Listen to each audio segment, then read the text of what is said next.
Good afternoon. Good afternoon, Madam Chair. Today is Tuesday, January 27th, and we have an agenda today. We're going to start with three briefings, all concerning the cannabis industry. Alcohol, Tobacco, and Cannabis Commission will be first at the table. Gentlemen, you can come to the table if you like. And then we'll have the Maryland Cannabis Administration and then the Office of Social Equity.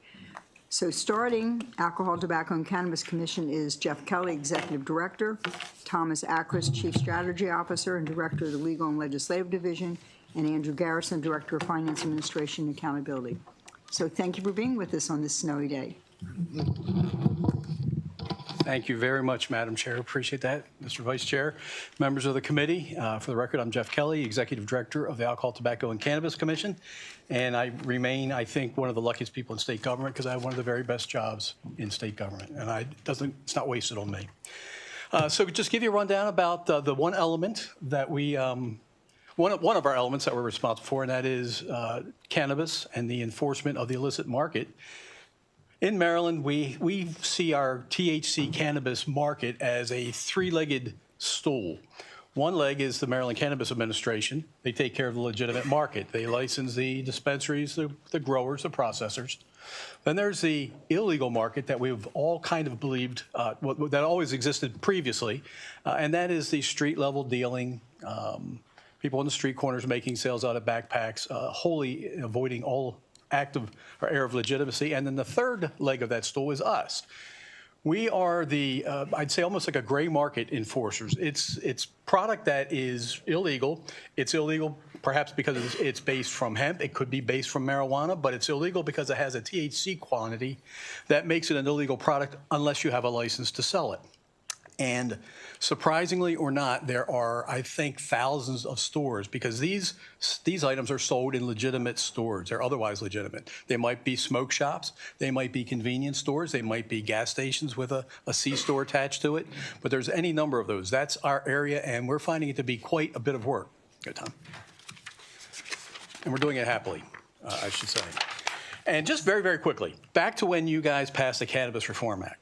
Kudos. You did it right. We have now we've been at this for a few years, and we have a real sense of what's working and what's not working. When we first started looking into all of this and all the enforcement, we contacted people we knew out of Washington State and Oregon and Colorado, people who've been doing this for years, and all of them said, get hemp under control because if you don't, you're going to pay for it. You're going to be spending the rest of your time trying to do that. You guys did that. You passed a piece of legislation that said we don't care where your THC comes from. We care about the amount of it in each serving or in each package. And as a result, it's just a very smart way to do it. As a result, it helps us focus in not how it's derived, if it's synthetic, if it's hemp, if it's marijuana, doesn't matter. It's the amount of THC. So what we try to do always is when a new law comes in, we try to go out to our constituency, our businesses, and tell them about the law, educate them, let them know what's allowed and what's not allowed. So July 1 in 2023, we went out and met with these businesses who were selling this product, and we gave them a lot of written information. We gave them access to other information to find out about this product and what the legal requirements were before we took any action, enforcement action. We wanted to educate first. Well, and I stand by that as being the right thing to do. But like within 2 months, they'd gone to a court in Washington County and got an injunction that prohibited us from enforcing any of the provisions of the Cannabis Reform Act. It was limited to those businesses that were operating lawfully to some extent prior to July 1, 2023. So we were free to act on other businesses that opened up after that. But on those businesses, we were hands off. We've since been sued a few times by the variety of industries saying we're not doing it correctly, and we're working our way through those. But even when we could do something against a business that was selling it after July 1, 2023, what we found ourselves doing is going into a business that had shelves and shelves full of product that would be illegal product without a license, and we go in and we buy one of them, and it might be $30 or $40 or $50 to buy it, so this stuff's not inexpensive. And we take it back to have it tested. It takes about 2 months turnaround time to have it tested and get the results back. And then we go back and we charge the person who sold it to us for that one thing. So all we did in a 2 or 3 month period of time was take one item off the shelf. Very ineffective. We did about probably less than 24 cases in those first 2 years. We just weren't effective at all. So we came back to the General Assembly last year, and we asked if you guys would consider a labeling law that said you've got to label this stuff a certain way. You got to be honest about what's in it. And if you're not being honest, then we're going to take you at your word.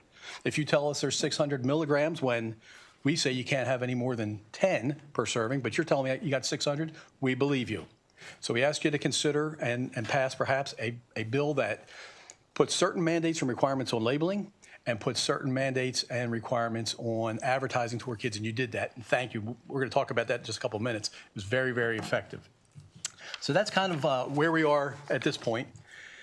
That bill we talked about last year was Senate Bill 214, House Bill 12. That bill said, if you're going to advertise it, we believe you. If you advertise it to kids, if it's anything other than something kind of plain wrapping, if it's got cereal on it, if it says it tastes great, if it's got cartoon characters on it, that product is subject to seizure. The authority you gave us was to go in now, instead of buying one pack and sending it off to be tested, it's when we see this, go in and take all that stuff off the shelves. Just take it off the shelf and let's get this thing started. So you expanded our authority to be able to do that. You allowed us to issue citations for other crimes that we couldn't previously do with that. Long and short, it lets us go into a place today and take immediate action today and make an impact. And I suspect your constituency that are the licensed locations, maybe there are 100, I know it's a little bit more than that, but roughly 100 dispensaries compared to maybe 6,500 tobacco dispensaries that are outlets that are selling this stuff. I'm sure your cannabis constituency were complaining about the lack of what's being done. I think with the passage of this bill last year that you gave us, it greatly enhanced our ability to be effective. This slide just shows how some of the packaging, and these are real things you're seeing. Starburst, Oreos with a Z at the end instead of an S, but looking like an Oreos package otherwise. Doritos, all that product was being marketed directly towards the kids. That stuff is coming off the shelves. So what I mentioned before was the way we did it was an agent went in undercover, purchased one item, sent it to a lab. 2 to 3 months later, we're charging somebody, and then sometime after that, we're going to court, all to get one package off the shelves. Today we go in, we see the package, it's labeled inappropriately, it's advertised towards kids. We take it all, we charge somebody right there that day. We walk out with the product, we walk out with charges placed, and now we're starting now to go to court on these, and Tom's going to fill you in on that in just a couple of minutes, but what some of the results have been. In fact, he's going to talk to you even sooner than just a couple of minutes. This next slide. And thank you. Good morning, Madam Chair, Mr. Vice Chair, members of the committee. My name is Thomas Akris. I'm the Director of the Legal and Legislative Division for the Alcohol, Tobacco, Cannabis Commission. As Director Kelly said, the two big critical pieces of House Bill 12, Senate Bill 214 was the truth in labeling part. The lack now that we don't need, and this is coming from a former prosecutor, when you prosecute a case, you need to both prove the intent and the action. What you took away was the intent. Now the intent is if you are selling the product, we don't need to improve the intent. You're just selling it. And when we're going before district court, these are the two charges that are really the most impactful and effective across the state. It's not only having packaging, as Director Kelly stated, that has the Oreos or the cartoon characters or things that are not compliant with MCA, but it's advertising that packaging too.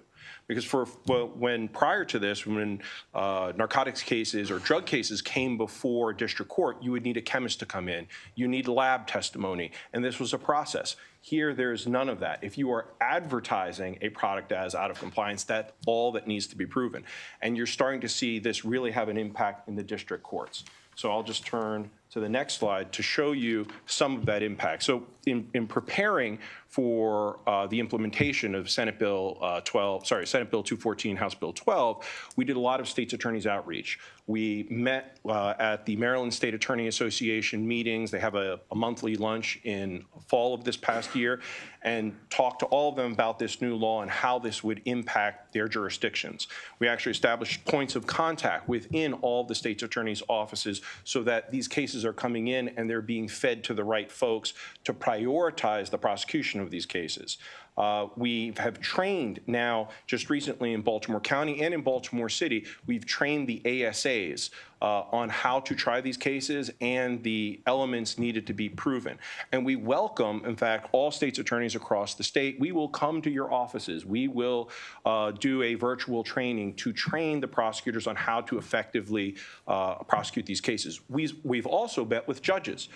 Recently, we met with the entire panel of the District Court of Baltimore City and did a training on how to, what are the things that need to be proven in these cases. Because for a long time, judges really looked at these cases like narcotics cases, and these are not narcotics cases.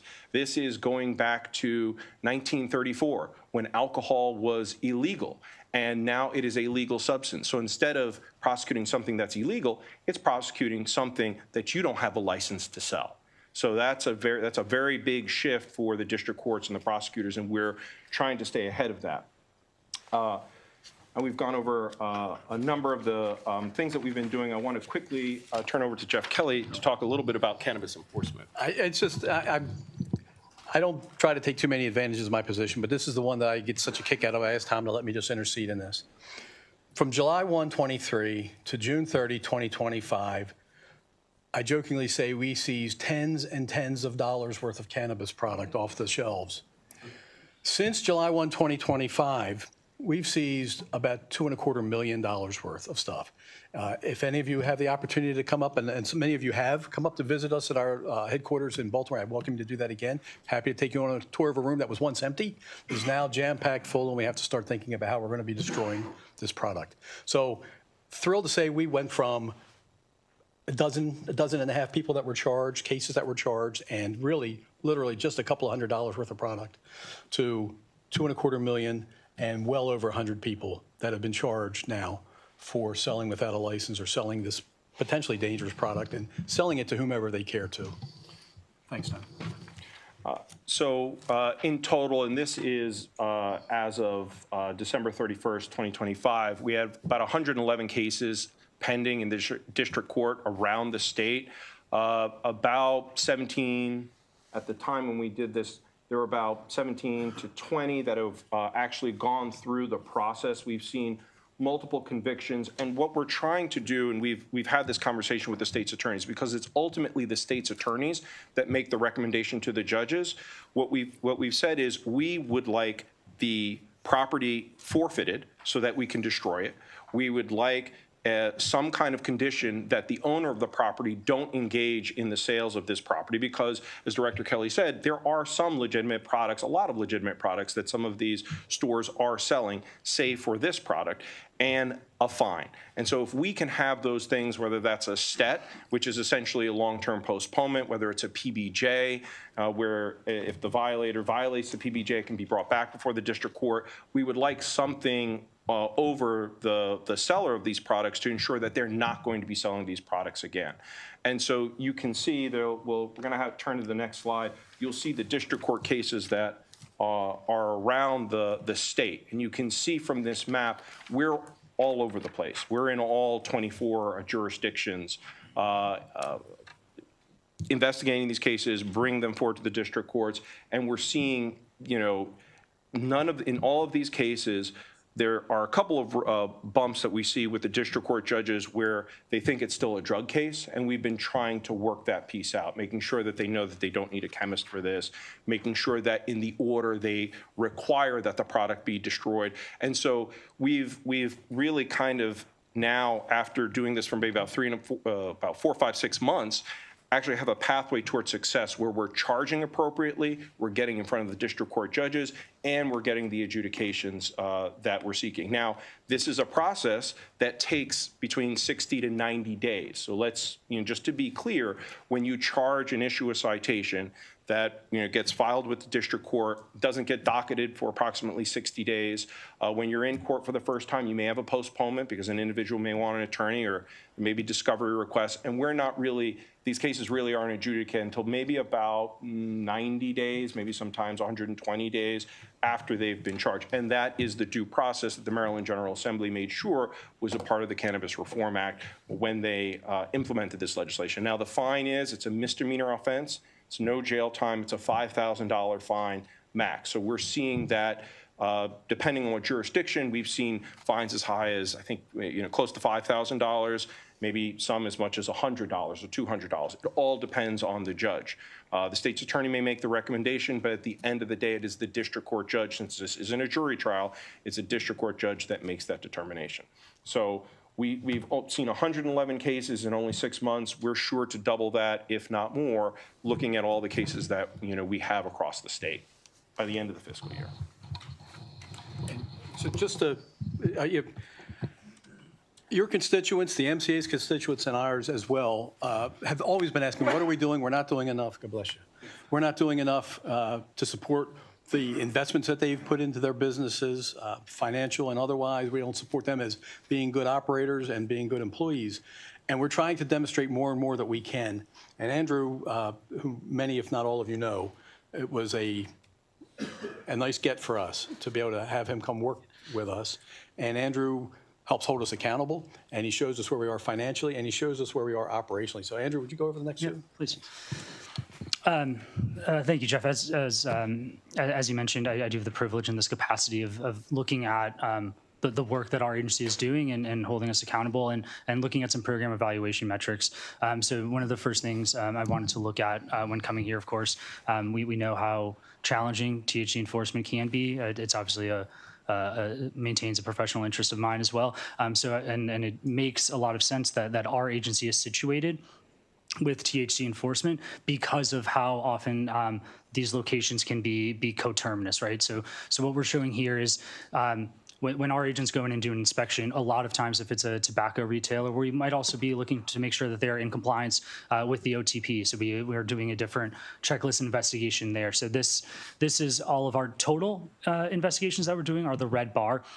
But as you can see, a lot of times this is co-occurring, right? So a lot of times we're going and looking at tobacco, looking at OTP, and especially since we've gained this responsibility of the unlicensed THC market, looking at those THC products, seeing if a retailer who's otherwise carrying cigarettes or OTP products is also stocking their shelves with some products that they shouldn't be. So even though we just gained the authority that we've talked a lot about since July 1 of 25. We were still doing those inspections really from a position of compliance and from information.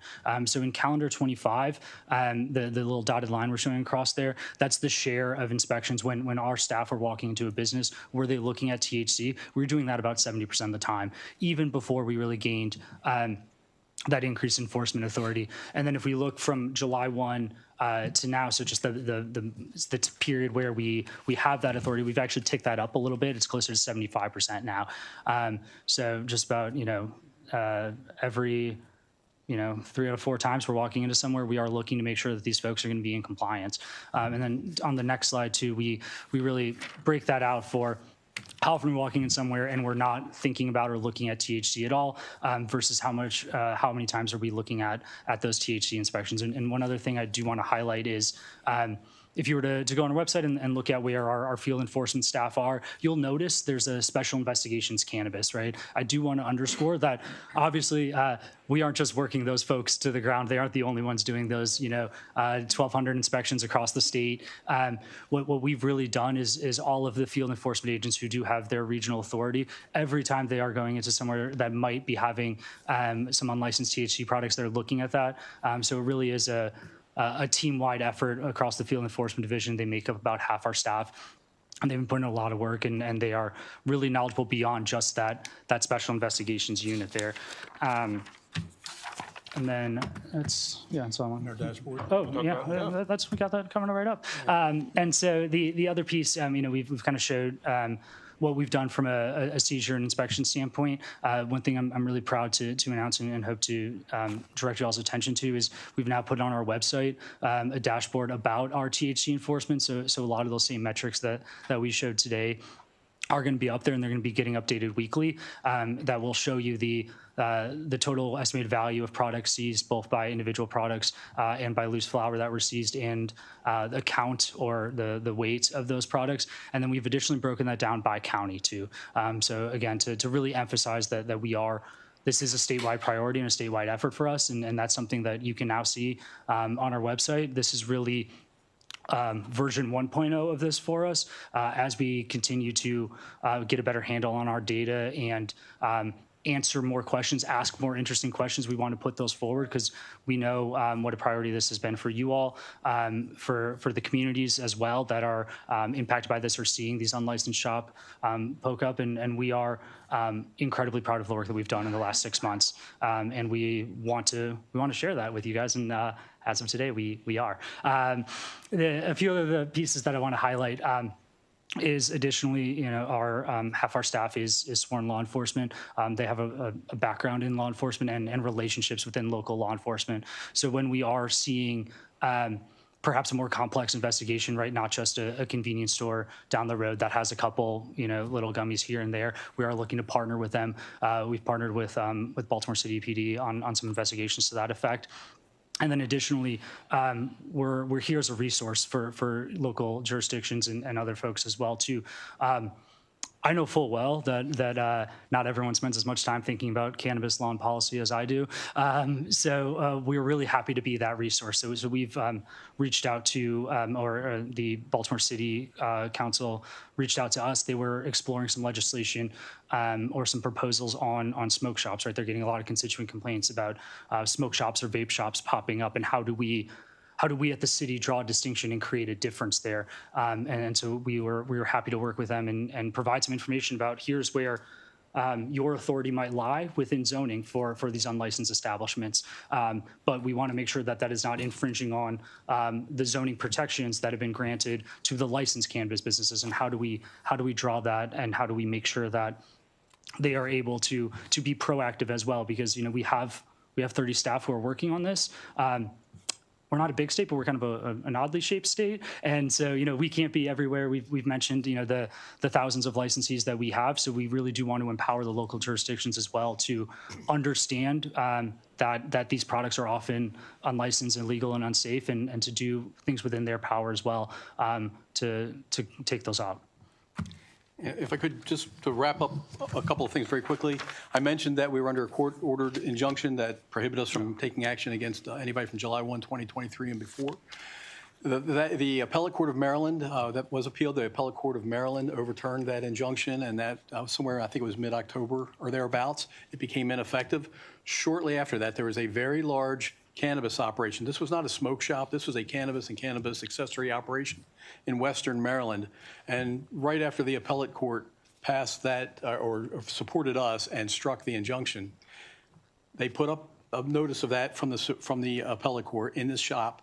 And the law that says labeling and advertising, you can't do that anymore in Maryland, is to explain to their customers why they were going out of business relative to that stuff. And they suggested people go to their Pennsylvania store. So it's working. It's really working. We're seeing, this was a major store. There was another very large operation it's a multi-state organization run by someone, I think, from California, I believe, who was selling a lot of stuff here and actually in Baltimore City.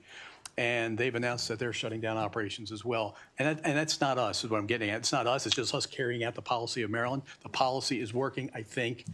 All the lawsuits we got were based on whether or not we were allowed to do stuff. Now that everybody's kind of figured out that we are allowed to do it, and we got a better sense of how to do it, that seems to be waning a little bit as well. So with that, we're happy to take any questions. Okay. Oh, we have one more slide. Oh, we do? Yep. Oh, nice.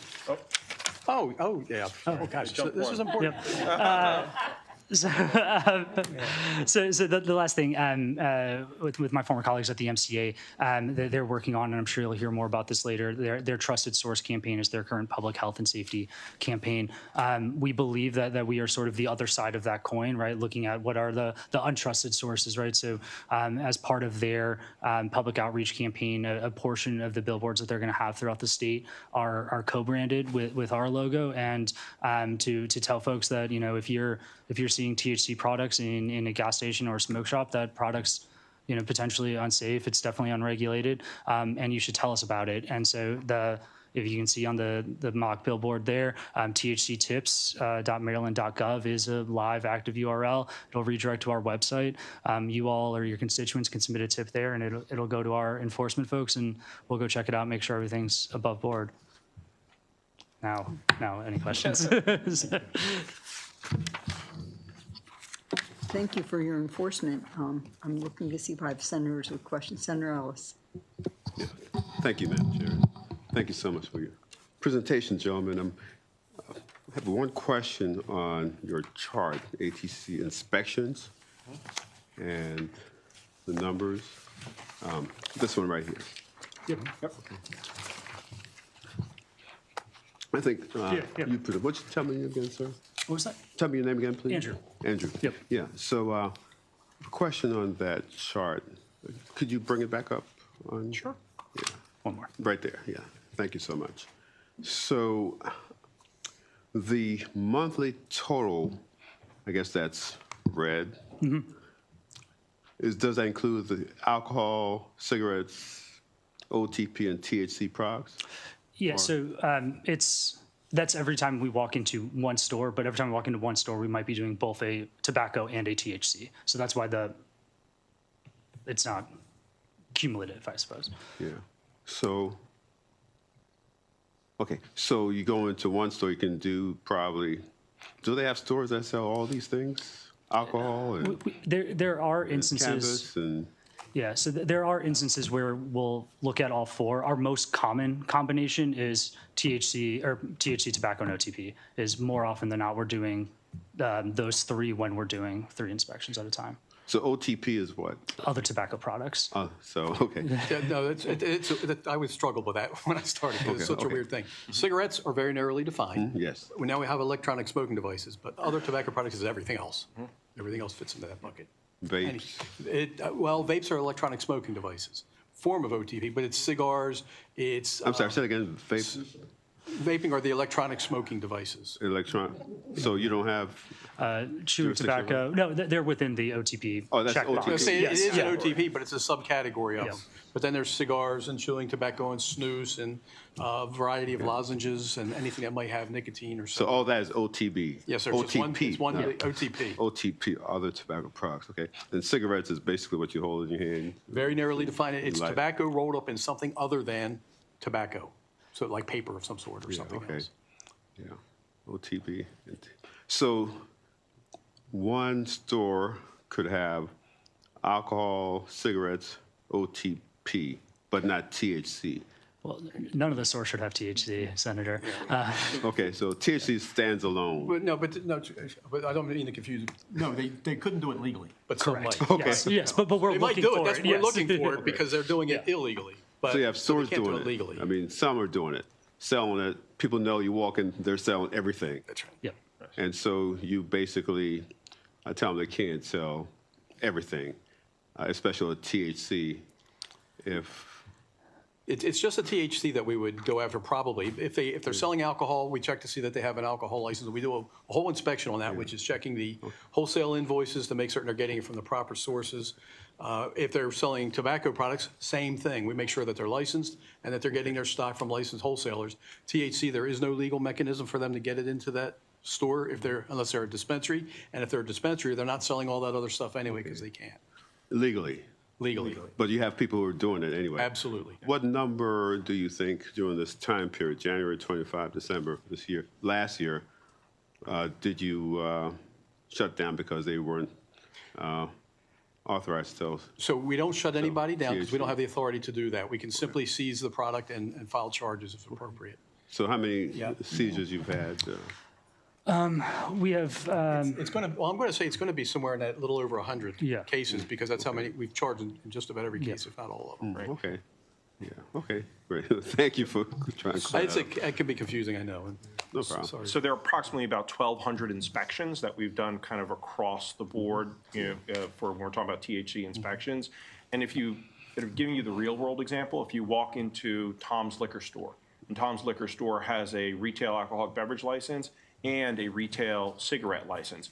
But on my shelf, you see a deli jar of pre-rolls. I'm not authorized to sell those pre-rolls at all. So our inspectors are going to see that, raise some issues, be able to seize that property, and file charges. But I'm still going to have my retail alcoholic beverage license and my tobacco license. So they're selling without that THC license.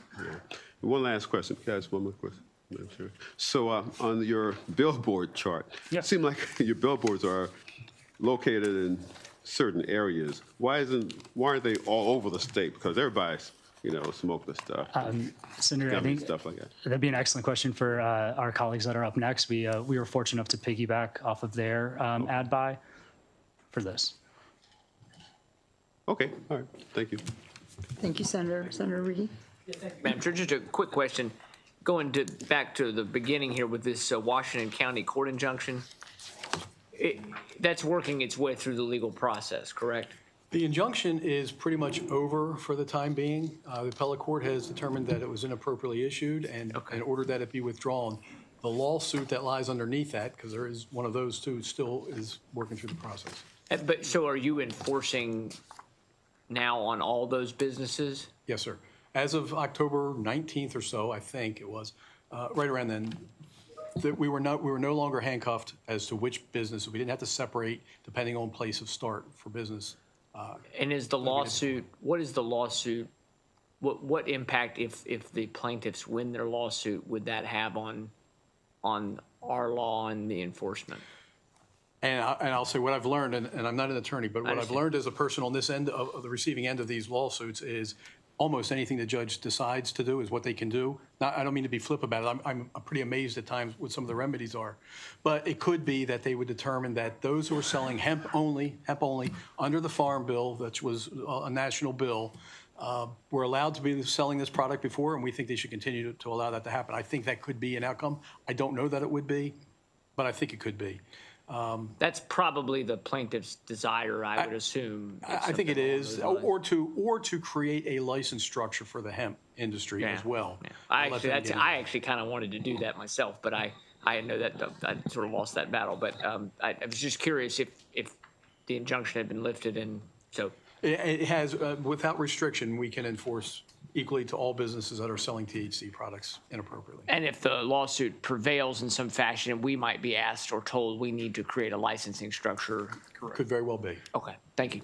And there are two lawsuits, just to be clear. There's also a federal lawsuit that's making its way through U.S. District Court. one of the Harford And counties. there's a Harford County lawsuit and there's a Washington County lawsuit. So just to be clear, if any of those get to the point where there's a final decision, we're ordered to do something, we'll comply with the law. Thank you, Senator. I think Senator Giles next. Thank you, Madam Chair. Thank you for this presentation. I really like the graphics especially, and I really appreciate your enforcement. I know that, we've talked about our frustrations with some of these products and how they're being sold, and so I know you've all been working hard since the injunction was lifted. My question regarding enforcement, I think I heard that you all had hired something like 100 contractors or something since the injunction was lifted or something along that lines, or? We would accept that, Okay. but that is not. Maybe that was not accurate. But I would say, I think our position is we would gladly accept that if they'd be funded. Okay. No, ma'am, we have not. When the Cannabis Reform Act was created, we picked up a handful of additional pins. Yeah, I mean, I think we got 14 and a half enforcement pins and some logistics because we became our own completely independent agency. We have our back room, our so logistics, but it's just a handful of pins. We've not increased at all since then. We have one contractual that we actually brought with us from the comptroller's office as our receptionist. Okay. Otherwise, they've been with us. We quickly, after Cannabis Reform Act, we grew to 60 people, and we have 60 people. Wow. And we don't have any vacancies. Yeah, we are. Okay. So just to confirm then, so since the injunction was lifted, you've not added, you've been doing all this additional enforcement with the existing staffing that you have? Okay. Do you feel like you're, based on the existing staffing that you have, that you're capable of doing that enforcement with what you have? I think so, and I say that because of the injunction, we really weren't in a position to gather data. We don't know, we don't know if the penalty's severe enough to stop people from being recidivists. I think we are well suited right now. I'd love to say I need more staff. I think we're in a good position right now. Our agents who are doing these inspections are going into places, as Andrew said, that we've always gone into anyway. They're places, they're almost always affiliated with some kind of a tobacco license. There are 6,500 tobacco licenses, give or take, in the state, and we inspect about 40% of those every year. So we're in these places all the time. Now it's the extra look to see if there's THC. One complication is, and I think this is a sign of some effectiveness on our part, one complication is now we don't walk in and see shelves full of THC products. It's in back rooms or under the counters. but we know that, and we're working through it. you know. Sneaky. It's not often that we have state agencies given an opportunity to say they need more, to say, no, we're good.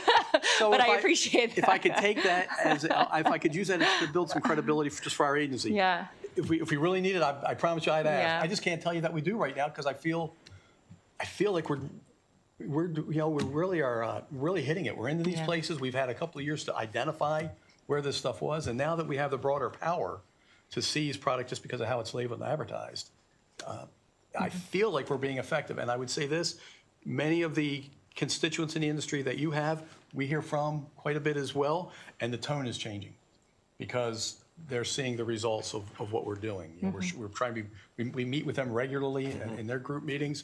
We share with them what we're doing. We're very open about it all, and I feel like we're making headway in getting their confidence that we're effectively enforcing.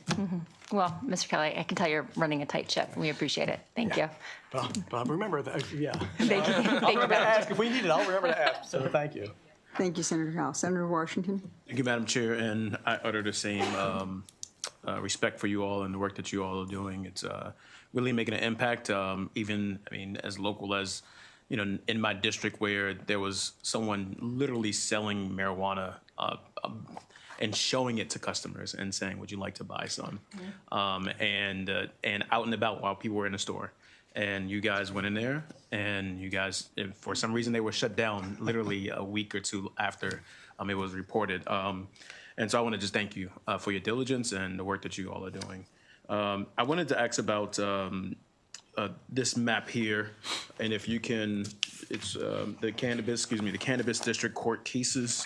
And the number of inspections, are those just for the year, or those are total since you guys have been inspecting or have the jurisdiction over cannabis?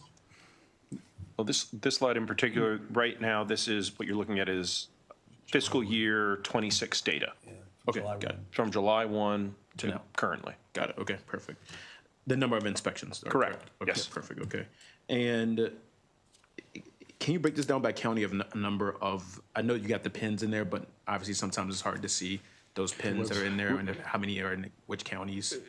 So Not the inspections, but the pending cases, the other pins. We don't have that. actually, we don't have that. We have that information, and it's interesting because we have, to put up the dashboard, which you'll see, we actually work with the Attorney General's office in partnership to put up that dashboard. And one of the concerns that the Attorney General raised was putting up public information about pending district court cases, because these cases could be expunged, and then the ATCC could potentially be liable for putting up a charge against an individual that was expunged in conflict with state law. Are there inspections made public then? Our inspection data is made public in aggregate information, but what we can do is, and we can do this for every committee member, is get them information specifically county by county onto how many inspections were done and how many in aggregate district court cases have been charged. Yeah, and under the new law that we passed, I know it was a different case of how I think these folks felt really guilty and just shut themselves down, essentially. I know that it's, you say when you get the product, it takes about 90 days or so to, a little under 90 days to review it and make sure it is what it is. If it is actual illegal marijuana that they're selling. What's the process and how long does it take to actually shut down some of these establishments? Or is that in your purview to be able to shut down these establishments if they're selling? Our enforcement is limited to charging the case and then being witnesses in court and seizing the product and destroying the product. That's what makes the difference, I think, is the financial loss, because it's tens of thousands of dollars that we might be seizing, and subsequently would be destroying it. Yeah, but it's only $5,000 for an infraction or something like that, right? And that's what we don't know about. We don't know how effective that penalty is going to be yet until Correct. we start getting it leveled a few times. Right. And then going back and visiting and see if these places have stopped selling or if they continue. So you're right, we don't know, but I would tell you, we were at Ocean City on the boardwalk. We went to 10 businesses, or maybe we charged 10 businesses. I think we used undercover, underaged consumers who went in and made purchases at 10 locations. Baltimore City has a unique ability to, they license their businesses in addition to any state license. They issue a city license as well for businesses. And with Baltimore City, with Ocean City Police Department and the city government itself, we went down, we did this undercover operation, we charged so many places. When we went back, several of them said, we're not selling that stuff anymore. The city will shut us down, they'll take our license. So it seems like it's getting out there, and while they were making good money, maybe they thought they were just making money while while the sun was shining, but it was a make hay while the sun's shining. Yeah, well, we got these people that are some folks that are, as my mom would say, hard-headed, right? And continue to do the same things over and over again. And you all, in your opinion, would have an ability to shut some repeat offense, if they're repeat offenders, down. Would that be beneficial, or does that help with the localities having that ability to do that? I would say conceptually, yes. And I offer that. So that requires you place a lot of trust in us to do that, and that there be a sufficient process. And I would just reference what we do with tobacco.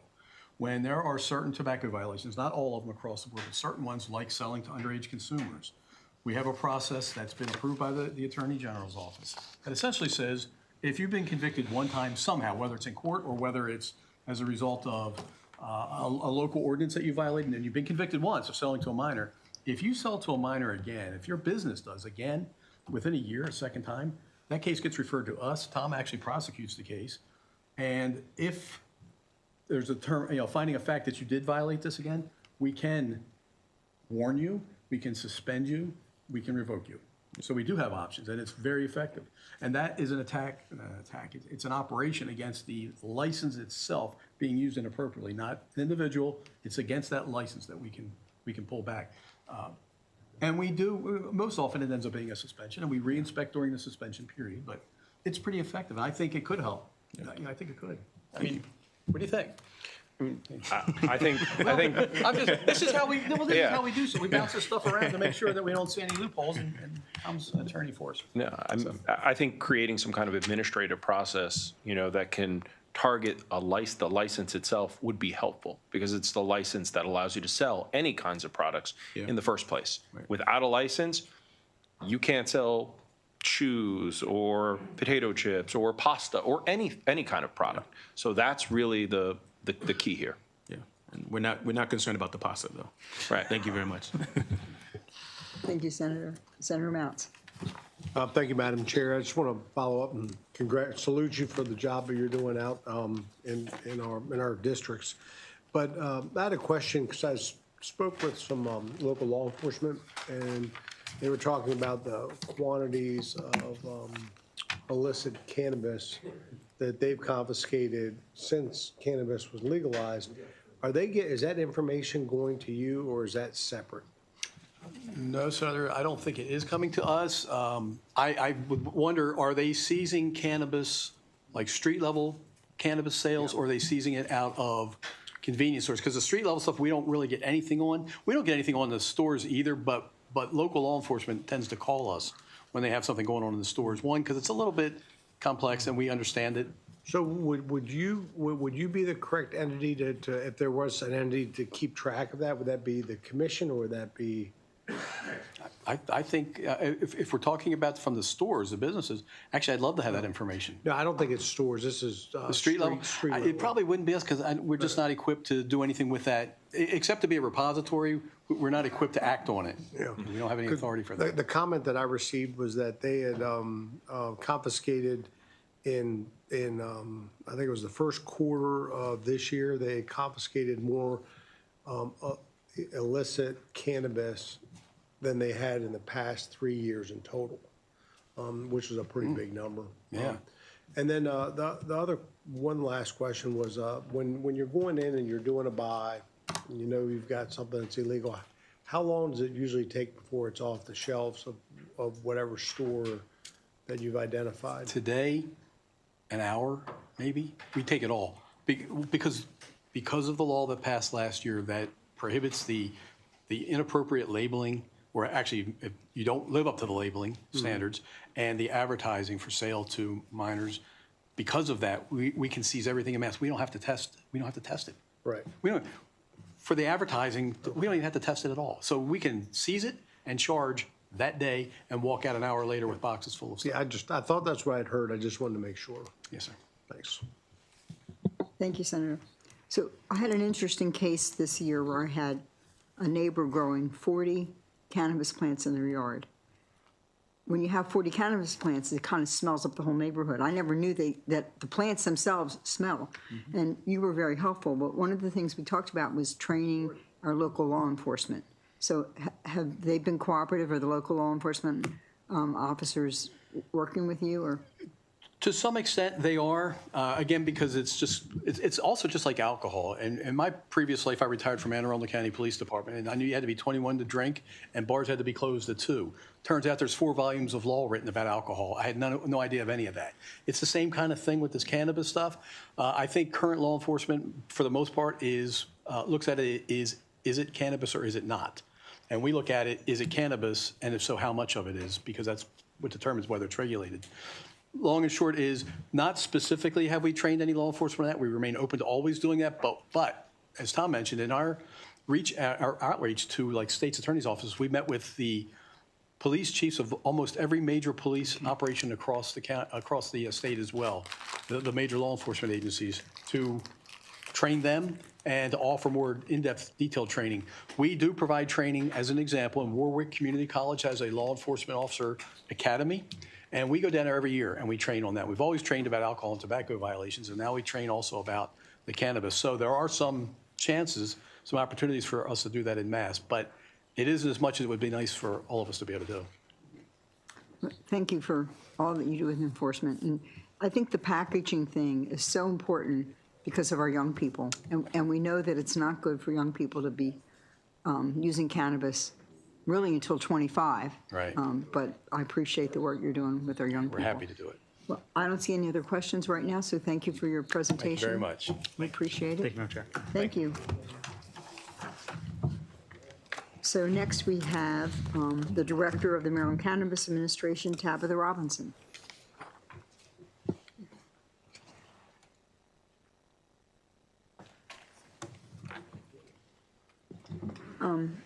If you can wait just a minute, our manager's going to get a presentation up. Thank you.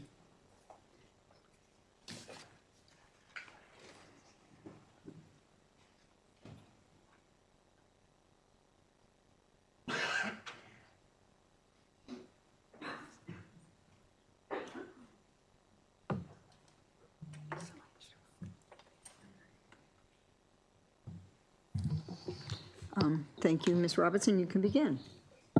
Good afternoon, Chair Bidle, Vice Chair Hayes, and members of the Senate Finance Committee. Thank you for having the Maryland Cannabis Administration here today. My name is Tabitha Robinson, and I serve as the Director of MCA. This is my first time appearing before Senate Finance since my confirmation last year, so may this also serve as my formal introduction to you all. Let's take a look at cannabis industry as a whole. We have regulatory authority as MCA over the entire industry, and we look at everything from product quality to facility requirements. In 2025, the industry generated $1.17 billion in sales revenue. We have 187 operating cannabis businesses across the state. I'll get into more details about those businesses later. We have an estimated $97 million generated in sales tax revenue for the state, which is incredible. And we currently have 8,100 cannabis workers. In today's presentation, I'm going to share with you information on our core functions. So we'll look at health and safety, we'll look at the market's performance, and we'll look at licensing and compliance. I also want to emphasize that a lot of what we'll be discussing today revolves around the problem-solving skills and the innovation skills of the team. I want to remind you all that this is a federally illegal substance. That requires significant maneuvering at the state level. Maryland is roughly 8 years into a cannabis legalization framework, and there's a lot more work to do, but we're really proud of where we've come. I'd be remiss if I didn't mention the outstanding 2025 Joint Committee report on cannabis sales data and market data that was due and is currently overdue. Now, although there's been a delay in the submission of that report, This delay has allowed us to include 2025 data in our analysis, and we'll be sharing that here in this segment in particular. MCA intends on submitting that report by March 31st of this year. All right. Adult use and medical sales, again, $1.17 billion in total sales in 2025. Now, in most states, when medical comes online, when adult use comes online, medical sales drop. We've seen that here in Maryland, but not too much. Maryland maintains a relatively robust medical program that account for about a fifth of total sales. When we look at cumulative sales, we're talking about $2.86 billion to date. That's from 2023, July to present.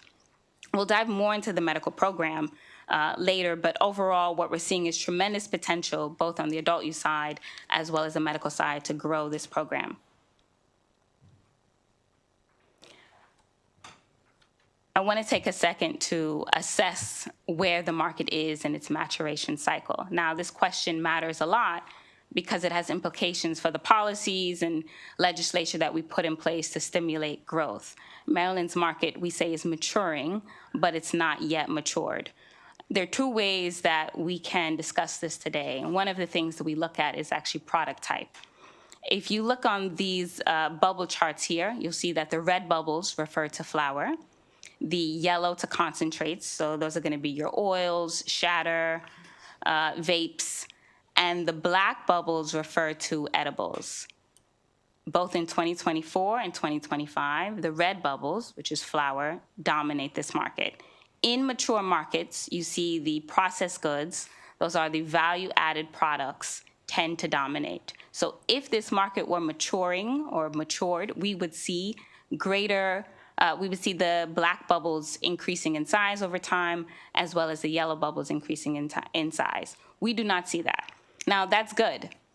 Another way that we are sure this market is not yet mature is by looking at competition and rivalry. In very mature markets, you see very strong rivalry amongst firms.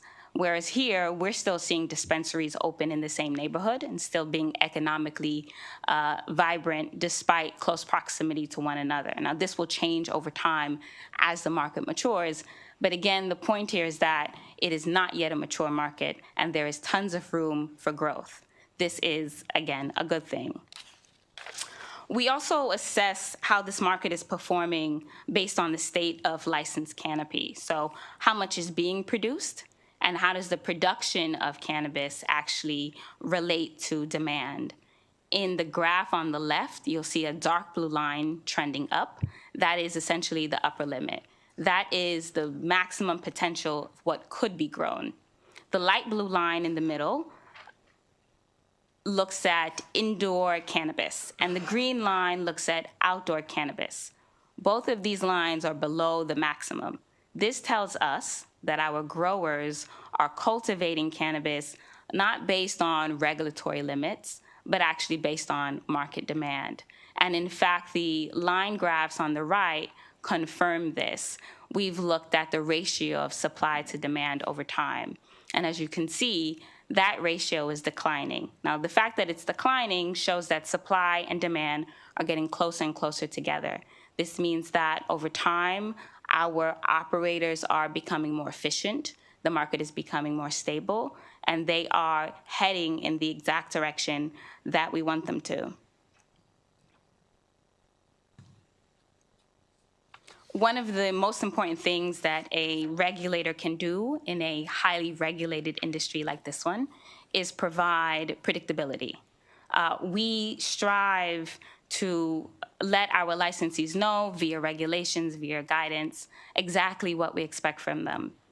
We have 187 operating cannabis businesses in the state, 23 growers, 27 processors, 109 dispensaries. We also have a number of ancillary businesses, 3 registered labs, 3 green waste companies, 10 transport companies, and 11 security companies. This supply chain in its entirety represents a pretty robust ecosystem, and most of our businesses are small, Most of them are homegrown here in the state of Maryland, and they're really embedded in the communities that they serve. Our day-to-day operations functions around supporting these businesses.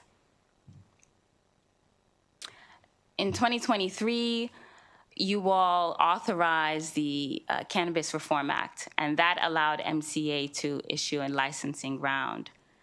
205 selected applicants were included in that lottery, and from that lottery, 192 conditional licenses were issued.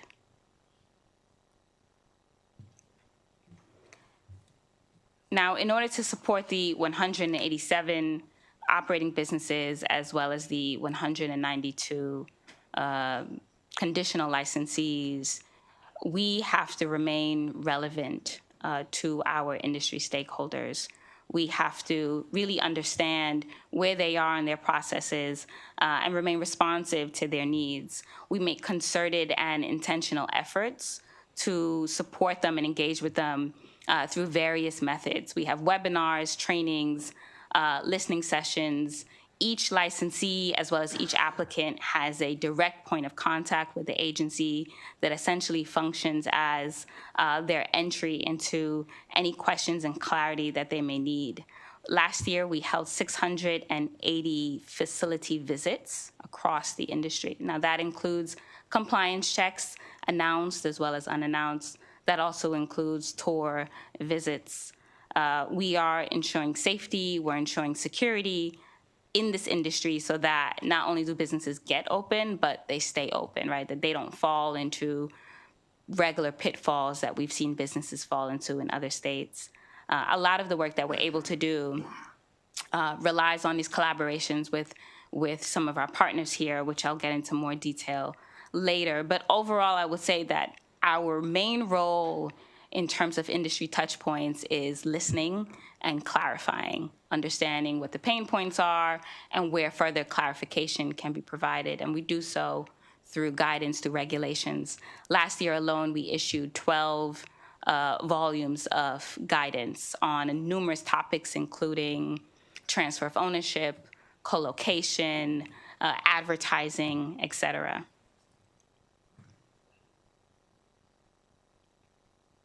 So about those conditional licenses that we just discussed. Last year, we issued 20 final licenses in the past 10 months, the first of which was issued in April of 2025.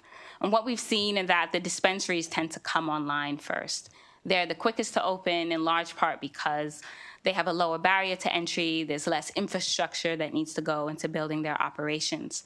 We anticipate about 60 more openings through October of this calendar year, and that's based on assessing the pipeline that we have, the number of inspections that our staff are currently going out on.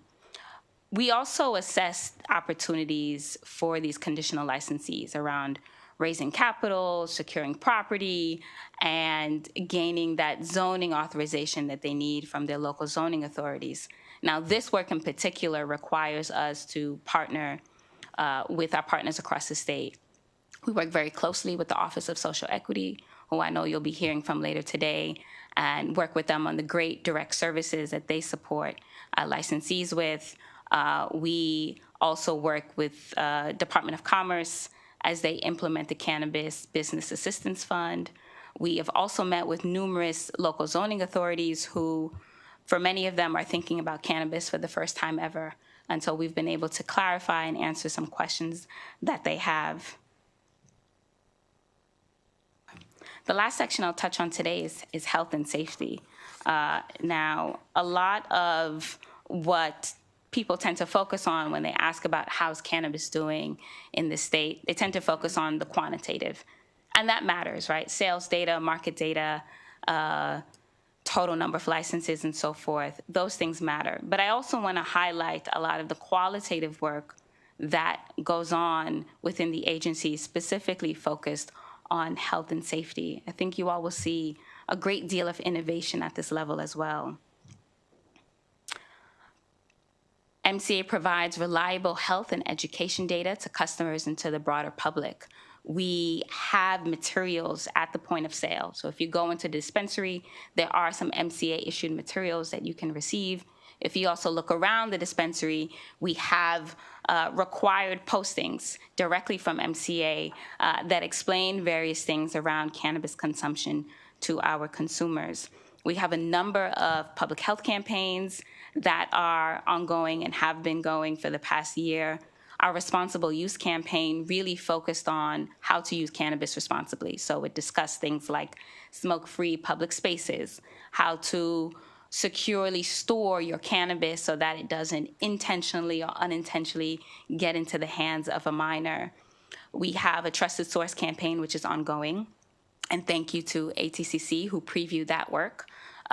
This trusted source campaign really focuses on the benefits of licensed cannabis sold by licensed dispensaries. We have a dispensary locator tool that's right here on the lower right corner of the image here. And these signs exist on every licensed dispensary. You can scan the QR code with your phone and you can verify that, in fact, this is a licensed business by the state of Maryland. And we believe that all of this is really promoting responsible, safe use of cannabis. We have a youth prevention campaign as well that includes a Talk to Your Teen toolkit for parents. And we are working with the Maryland Department of Health to further build out a lot of the work here. Now, all of these campaigns, they are really showing a success.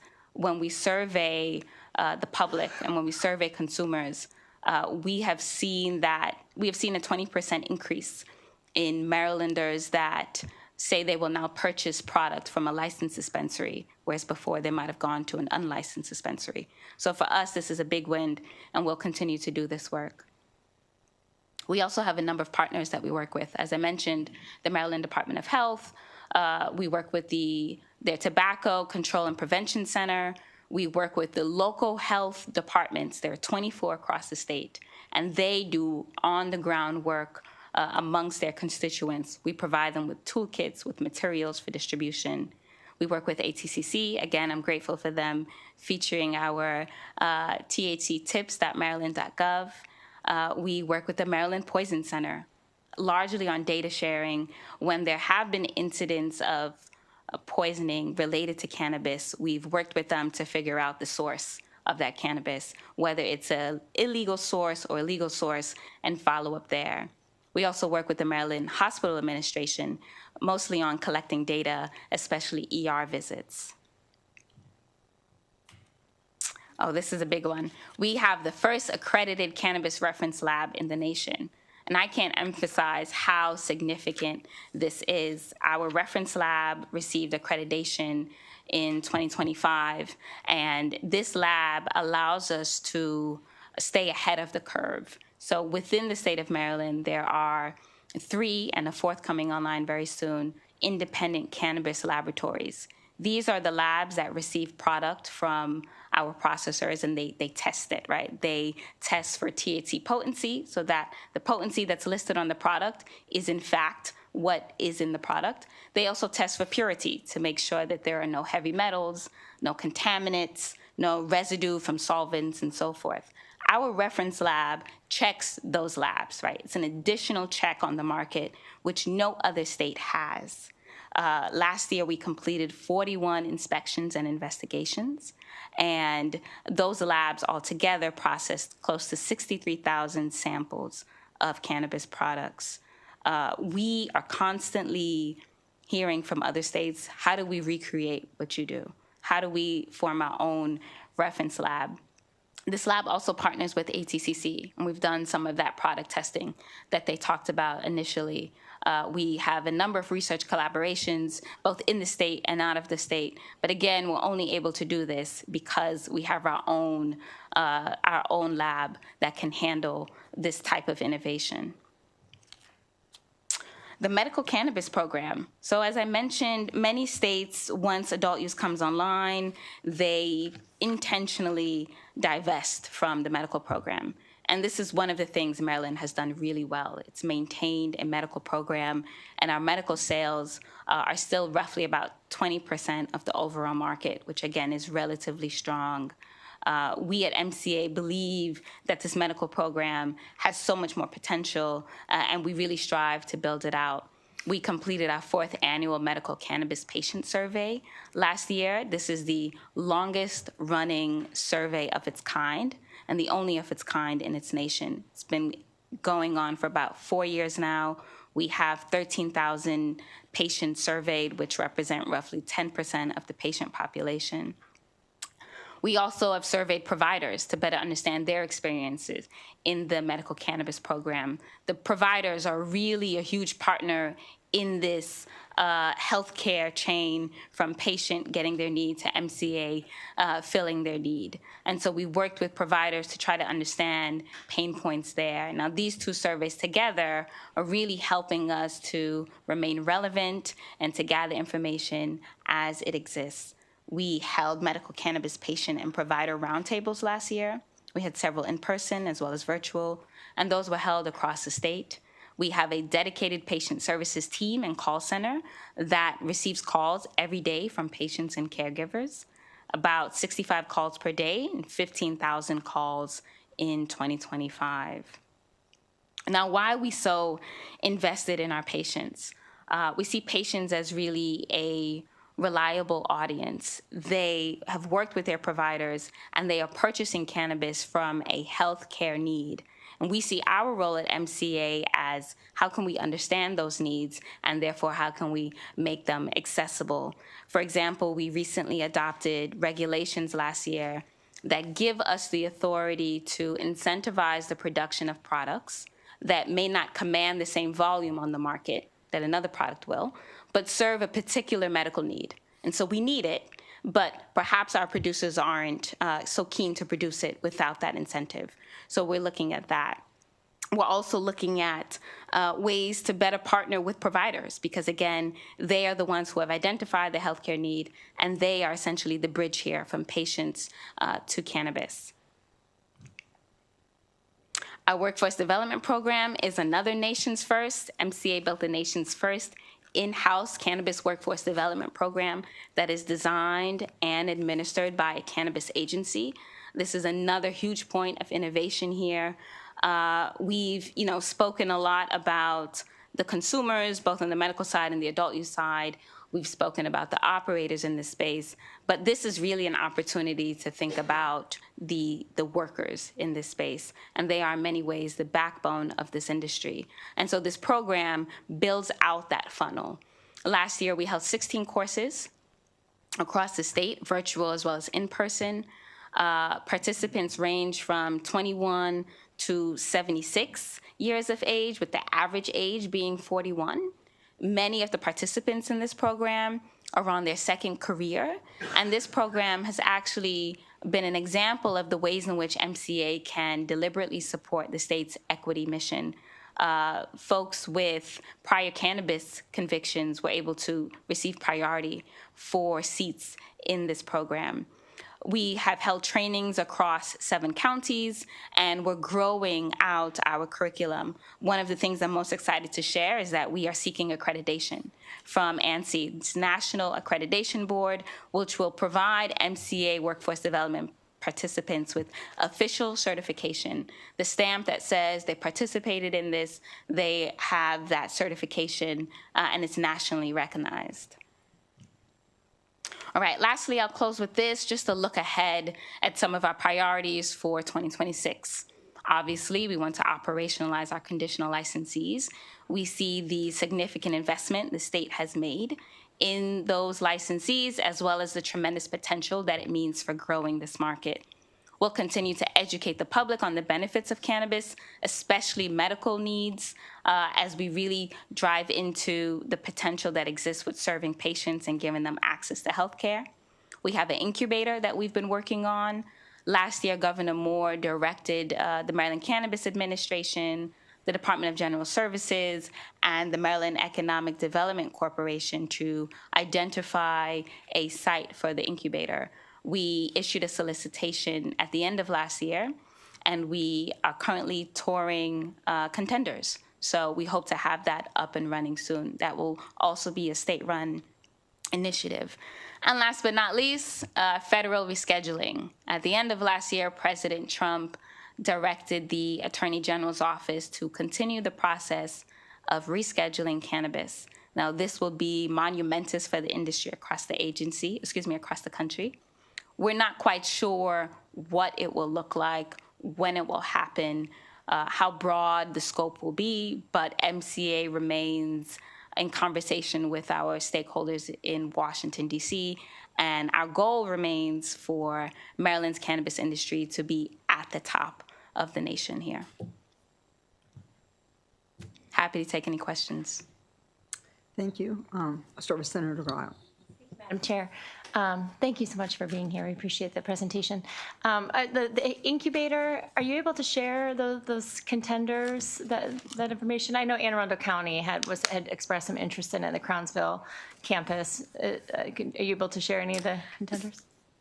We've had, I want to say, about 31 submissions across a number of counties.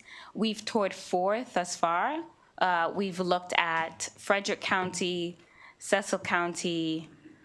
We have one in Wamaco next week as well. I'd have to check if Anne Arundel is being considered. Okay, thank you. Oh, it is. Excuse me. I just heard. All right, good. We'll Thank get you. this one. Thank you. I appreciate it. Thank you, Madam Chair. Thank you. Senator Hershey. Thank you, Madam Chair. Thank you, Director Robinson. Got a couple questions, some about the taxing and the operations, and then I want to go into a little bit about the licensing. But if you mentioned that you received about an estimated $97 million in sales tax revenue, and I recall through the legislation there is a specific breakdown on how that money gets distributed. When the BRFA increased it from 9 to 12%, I think that 3% automatically went to the general fund. Right, okay. That's correct. But then the first cut of this is to fund the operations and administration of the MCA. That's correct. And I'll extend that to say it covers our partners as well. Right, covers partners. Do you know about what portion of the, or is there a percentage of what that quarterly tax revenue goes to MCA? I can double check for you. What's that? I can double check for you. I don't have that number Okay. off the top. I think I saw something. The comptroller actually does a very good job every quarter of putting out a graphic that shows where all of this money goes. And I think it's been about $10 million a quarter. I guess my question regarding that is do you know how that number is determined? Is that something that, if it's for the operations and administration, is it something where you, quote unquote, submit an invoice and say, hey, we need this much? Is it just something that they have looked at with some, past history and say it's about this much money? And then do you have to, let's say, do you have to appear before the B&T committee to justify those expenses like a number of, departments do to justify their budget? Absolutely. And we're going before the Senate B&T this Friday. This Friday. In which All we right. will be justifying and explaining our expenses for the year, as well as any upcoming expenses we hope. Okay, all right, so I can confer with a few of my colleagues over there to maybe ask some of the questions that I would have asked here. Next, I want to go, a little bit, you mentioned here that there were, was it 205 selected applicants in the lottery, right? That's for licensing. That's correct. This was the initial ones. Do you know of those 205, are all of those up and operating? No. Of those 205, 20 are currently have received final licenses. Of the 205 initial ones? Yes, of the 205 initial ones in the lottery, 192 have been issued conditional licenses. So not everyone who participated in the lottery received a license. Of Okay. that 192, we have 20 final licenses issued. Okay, so you've got, of the 205, 20 final licenses, Yes. and then 192 conditional licenses. Can you just explain what's, you've used 3 terms here. You said conditional licensing, transitioning licenses, and final licenses. Can you explain what each of those are? No problem. So 205 participated in the lottery. 192 were issued conditional licenses, which meant that they went through our initial screening. We did the background checks, we checked ownership, and they are in fact who they say they are. Of those 192, to answer your question, a conditional license is a license that is not yet operational, but they have permission from MCA to do the things to become operational. The only thing they can't yet do is invoice or purchase cannabis, because you need a final license for that. So you should think of that 192 number as the ones who are coming online. They are in the pipeline, we're supporting them. The Office of Social Equity supports them with direct services, and we hope that they will become operational very soon. Now, in this calendar year, we anticipate at least 60 more openings. So that number should easily come up to 80 final licenses in total by October of 2026. All right, I need you to explain that one more time to me, because I think something was different. 192 conditional licenses, that means that they've met all the checks and they are who they say they are. Does that allow them to do any type of operations? Or No, they're building nothing their at all? facilities. They are building? Yes. They can build as a result of that? Yes. Okay, so once they can build, but they can't sell anything at this point in time, right? That's correct. Okay, then of these 192 though, and that's what I'm concerned, you anticipate only 60 of them becoming operational? Within this next year by October of 2026. So, again, make sure, 205 were selected initially, Yes. 20 are operating, Yes. right? And then 60 more will become operating this year? By October, yes. So that's 80 out of 205? Yes. So what's taking so long to get from 205 to, we're not even at 80 yet, we're only at 20? What's Right. going on? That's a great question, and it's a question that every cannabis agency asks. What's taking so long? Yeah. Cannabis is unlike any other industry. So the things that any other business in any other industry can do, they can't do in cannabis, which means access to capital is much harder to get. You can't go to your local bank and get a loan because cannabis remains a Schedule I substance. So they don't have access to traditional capital. Oftentimes, they face discrimination from landlords who don't want a federally illegal substance being moved through their premises. So securing property now becomes difficult. They also don't have access to bankruptcy protections because, again, this is Schedule I, right? And so these businesses are facing unprecedented challenges. Now, in terms of how many of them do it, a lot of them have funding from friends and family. A lot of them are working with several financial institutions within the state of Maryland as well as across other states, but those are limited in number, and MCEA has conversations with those entities. But really, it takes time. We've seen things that would count as predatory behavior that you would never see in any other industry. So we've seen sales for rental property at 3x, 5x, 10x the price that you would pay for a storefront. Mm-hmm. All of these things account for the delays that we're seeing. Now, with that said, I want to preface, when we look at the performance of other states and how long it takes for their conditional licensees to become operational, Maryland is on track, right? We are tracking with our peers. We are at a pace that is very reasonable in this space. The license lottery ended in June of 2024. The first dispensary opens in April of 2025, which means that it took that first dispensary roughly 10 months to get open. That's phenomenal. And that is from where we start the clock. If it took 10 months for the fastest business to get open, then how much longer do we anticipate it will take other businesses? And I estimate, based on my experience in other jurisdictions, we're looking at about 3 years to get open before this market is at the scale with its conditional licensees that I think you, Senator Hershey, are asking about. Okay, so you're saying 3 years from being selected? No, I'm saying 3 years from the fastest person. From the fastest person. So 3 years from April of 2025 puts us at April 2028. So when we reach legislative session in 2028, I hope that we're having a very different conversation. But again, this is on track with all the cannabis markets across the country. In fact, I'd say Maryland is moving quite quickly. Okay, let me go through one other thing with this. Can I So- interrupt just a minute, please? Yes, ma'am. I have a particular question on that issue. I'm looking at the code at Comar, and it says they have 18 months to get, from that conditional license to get operational.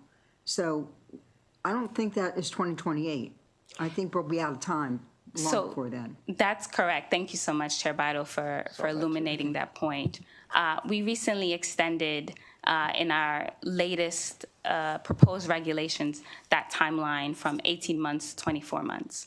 And we extended it particularly at a time when we saw macroeconomic issues within the state, a lot of things that we didn't predict would happen, and so we wanted to adjust.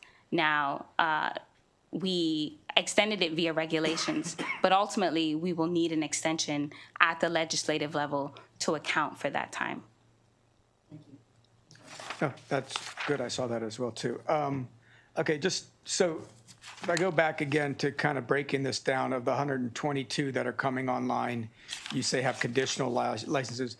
The challenges you feel from that perspective are more on the operator themselves, right? Raising capital, securing property, things that they need to do without much regulating or restriction from MCA, right, during that phase. Then you had something else called a transitioning license, right? Is that something, or how do you get from being an operation, how do you get to, I guess, to be operating from that perspective? Once you're selected of the 192, then when does the MCA get involved and have to do, I guess, I imagine to do inspections and things of that nature in order to get them across the finish line? So we wait to hear from the applicant, from the conditional licensee when they're ready. They let us know, I've secured property, I have zoning approval, MCA, please come do some walkthroughs. We do several informal walkthroughs. We go through the facility. We make sure that we're checking for major things so that, for example, they don't put up a cement wall and then we tell them 6 months later can't be there. We do a number of walkthroughs before we have our final pre-licensing inspection of the facility. That's just one part of it. The other part of it is the corporate review, which makes sure, for example, that their taxes have been paid. Now, every licensee is unique, and so some licensees can handle and get through this process in 5 months, some take 8 months, so forth and so on. But we are ready to meet licensees where they are once they raise their hand and alert us to that fact. Okay, so there's multiple inspections at the locations as it's going through the construction phase to make sure Yes. that it's being built properly. And then it gets to, let's say, I assume that the local jurisdictions have building codes as well, too. They'll get to a final inspection, assuming MCA does a final inspection sometime around that time frame. And then, let's say the local jurisdiction gives a certificate to occupy. Is there something still required from MCA at that point in time to get them to where they can actually open the doors and start cash registers? Again, assuming that their corporate review has been taken care of, no. No, so that can be relied more on the local jurisdictions. As Absolutely. long as you participated in the process. So there's nothing really going on after the final inspection to issue a license. No, we give them an opportunity to cure any deficiencies Right. coming from that final inspection. And once that's cured, no. Okay. What kind of just because you brought it up, what kind of deficiencies could there be? The camera's installed in the wrong place. There isn't security device on certain doors separating, for example, the point of sale from the back room, things like that. Things like that. Okay, nothing with so by that time, I would imagine that the licensee is pretty much, if they're ready, if they know where this inspection's coming, they're ready to receive product, hire staff. There's no delay that's coming from that point in time, anything that you guys have to do in order to give them the final approval. No. Once they have completed corporate review, once they have completed their facility review, we issue them their license number. They then take that license number, they can log into our seed to sale system and receive inventory. Everything in cannabis is tracked from seed to the point of sale. And so, but they need that number in order to access the system. Okay. And that number is based on making sure all their corporate documents are checked off and that they have a license to occupy the structure or the facility that they just built. Yes. Okay, great. There's more questions I have with regard to the tax distribution, but I think that's more Office of Social Equity, pretty much, rather than you guys. Sure, I would also say, yes. Yeah, the part of the tax that's going to you, we've addressed already. Yes. Nothing else after that is from you guys. Okay, thank you very much. Thank you. Thank you. Senator Reedy. Thank you, Madam Chair. Yeah, thank you so much for the insights and the presentation. And, it's a big undertaking. I just kind of piggybacking on what my colleague was talking about. So is there like an average wait time once you've gone through that final inspection and you've cured? It's interesting. We're talking about this like storefronts, but these licenses are not all storefronts, right? So how many of these are storefront or retail versus the supply side that are left? About Roughly. roughly about 76 are retail. Okay. And then the rest are growing Growing and processing. and processing. Okay, because the growing and processing, there'd be even, I guess you have the same concept, though. You still have to have the right security measures. Obviously, you have to have the right zoning, all of that. Is there, so after that final inspection, on average, once they've, is it pretty instantaneous? We talked about corporate review. Corporate review can be going on simultaneously, correct? And it does, yes. But does it often, or is some of the problem that folks are not getting the corporate review done as quickly? Some of the problem is folks don't want the corporate review done as quickly, by which I say, as a corporate lawyer, I can tell you the way that corporate review works is you read through all of the documents. Every new document you receive, you read through it again in conversation with the previously received documents, which is to say that every new document is run through a very scrutinized process in which we're looking for the distribution of funds, who's getting paid, who has an equity interest. For every equity interest that we find above 5%, we restart our review of that particular person. So for example, you might have a growing operation and you might have a 10% owner, but that owner is only mentioned in a document that we receive the day after your facility review is conducted.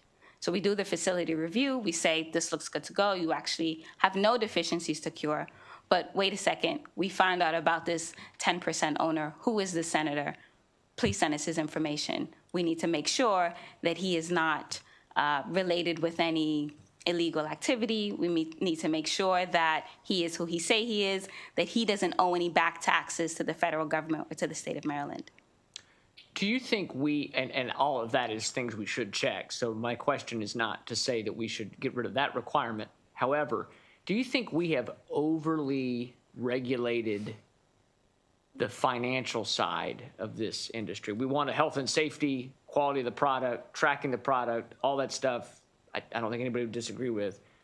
But even to the point where some of these challenges that we see with people having trouble getting online is we've made it so you can't sell the business for a long time, which we don't want people just getting a license and then turning around and selling it. But when we take that away, or we don't allow for that for many years, it gets harder to find partners that want to partner with you, for example.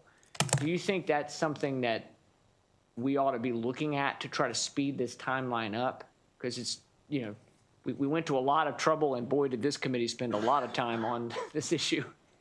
Obviously, it's you're involved with it every day. I mean, are there some recommendations, and you may not be prepared to make them in public right this minute, but are there some things we ought to be looking at to try to eliminate some of these hurdles?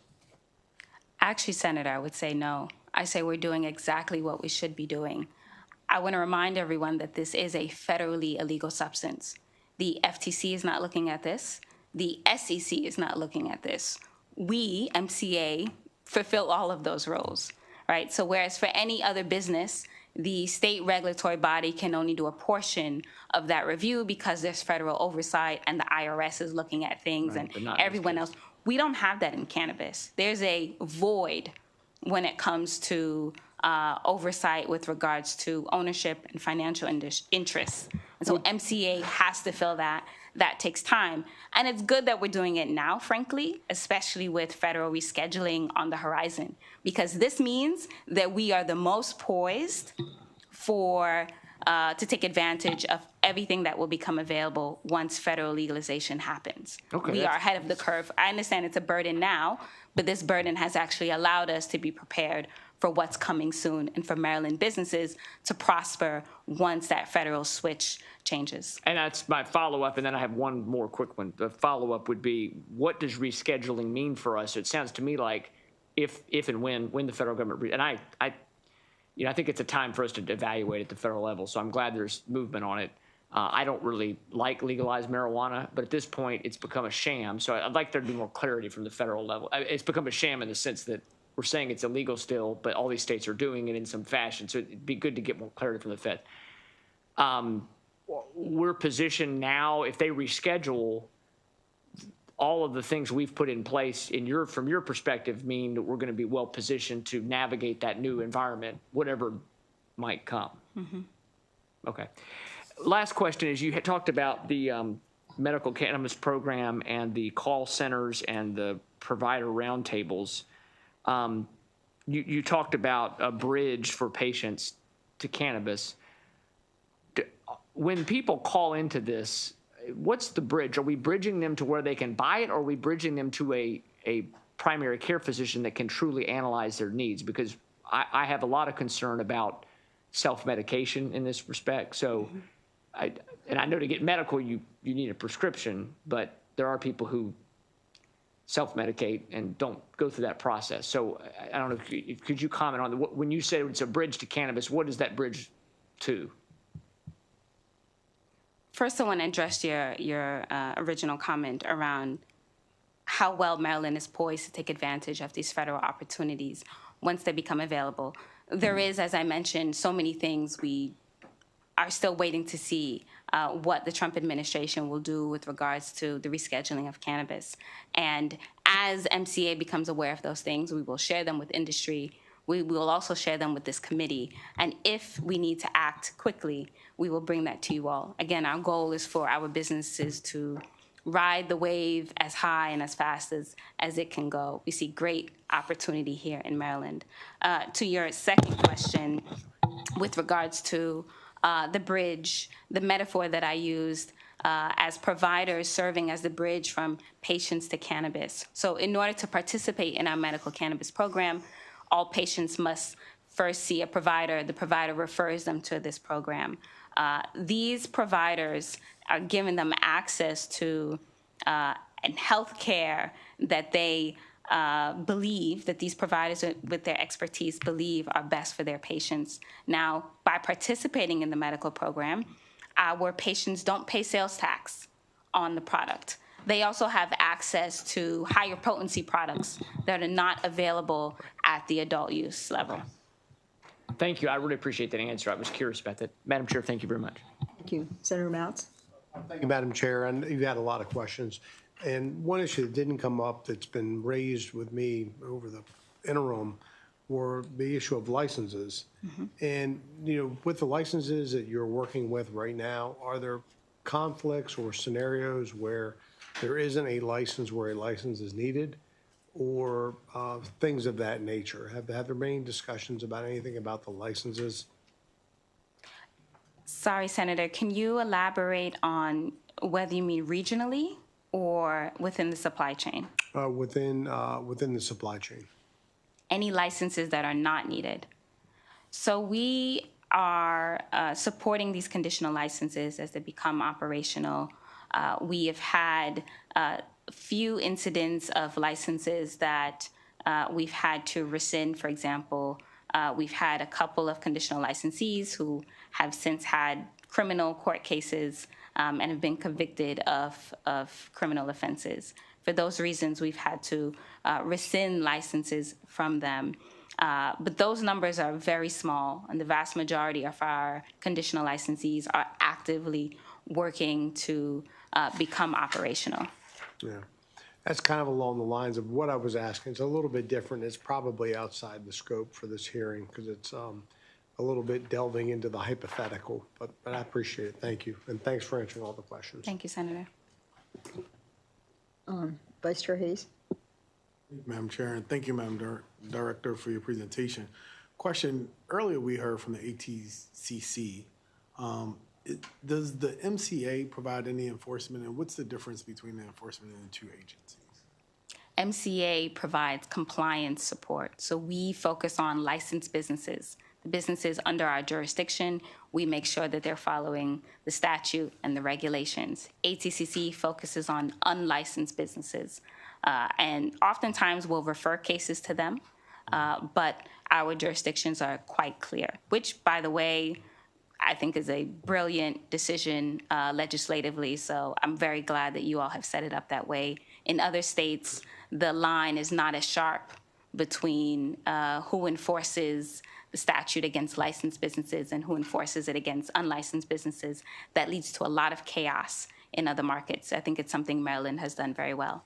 Got you. So in the case where there are licensed businesses who may not meet compliance issues, there may be cases where MCAA may levy some type of fine or penalty if they're out of compliance? Yes. Okay. Thank you, Madam Chair. Thank you. So I have a few questions, and thank you, Ms. Robinson. You testified that there are 20 licenses issued. Mm-hmm. Our fiscal note says 9. The dashboard says 11. Where did the 20 come from? Was it part of the HB2? Yes, it is. We've Okay, had a so number of HB2s That's open in different 2025. than one of the issues that I've heard a number of times now is the zoning compliance issues. So a business gets zoning agreement from their county, and at the end, you have them go back again and get another letter that they've met zoning. Why is it taking two bites of the apple? Sure. This is a process that we are streamlining through conversations with local zoning boards. Every zoning board does things differently. And so when we've received letters, sometimes those letters are, yes, we've been in contact with the cannabis dispensary trying to locate here. Sometimes it says, we understand that there's a cannabis business, we support cannabis businesses, but MCA, please give us more information. And so the times when we have required a licensee to go back is really an attempt to seek clarification from the zoning board that that business is in fact zoned. We look for direct statements from the zoning board that says Tabitha's dispensary is properly zoned and we are authorizing this business for zoning purposes. Without a strong statement of that sort, we cannot accept legally that it is in fact the zoning authority. Just because it's a letter from the zoning board does not mean that it's the authorization we need by statute. Have you had any issues where that letter was issued and then the zoning was retracted? We've not yet had zoning retracted. We've had a number of conversations with zoning boards, and we understand that licensees may have faced difficulties from those zoning boards, but we have not seen any retractions yet, fortunately. Could the process be improved if you did more things simultaneously instead of waiting for an answer on this before you go to the next and waiting an answer on that before you go to the next? Could things be done at the same time so that we're not taking so long? Yes, Chair Bidle, the answer is yes, they can be done simultaneously. We actually have a listening session with our conditional licensees Thursday of this week to figure out what they would like done simultaneously, right? From an operations perspective, we can, we have different teams working on different items, but we need to optimize it in accordance with what the licensees need, and we hope to figure that out this week. One of the things I heard, and maybe you'll discuss it this week, is your, investigator that's helping a business get up and running goes to maybe corporate compliance and then comes back to the operator and says, this is what you need to answer, but the operator can't answer directly to corporate compliance or verify the question with corporate compliance because your investigator's in the middle. Is anything going to be done to straighten out that? It's sort of like playing rumor. I say this to you and you say it to him, and now it means something different. So is that going to be addressed? Yes, that will also be addressed. This investigator functions as the point of contact, but in no ways are they the sort of end-all or the only voice within MCA. So we're trying to figure out ways that we can use them more as a point of entry should someone not be able to get an answer. We're also engaging in training and retraining for our investigators on ways in which they can have the direct answer. Thank you. Senator Kramer. Thank you, Madam Chair. Just a quick follow-up on the question about the zoning. Would it make sense just to have a standardized form from the state, from you all, that simply goes to, and because there's different zoning authorities within each county, that would simply go to the county attorney in each jurisdiction saying, you know, from you all, the form simply says that the zoning is appropriate and approved, however you would word it, and then the county attorney's office signs off as to whether that's, you know, correct or not. Then there's no question about who did or did not have the authority or how it was worded. Would that be something that kind of makes sense? Then it's just consistent across the state that one document, one source, the county attorney in each jurisdiction. I think that's a great idea, Senator. The extent to which we can standardize the process. Brilliant. Yeah. Thank you. Thank you. Thank you. I would add, Senator, that it could easily be done through MACO, and MACO could help you with Excellent. the 23 counties and Baltimore City, so it's not you trying to contact all those different counties, but I think that would be a great idea. Senator Ellis. Always try to make you have the last word. I apologize. I just wait for the last one. So, thank you.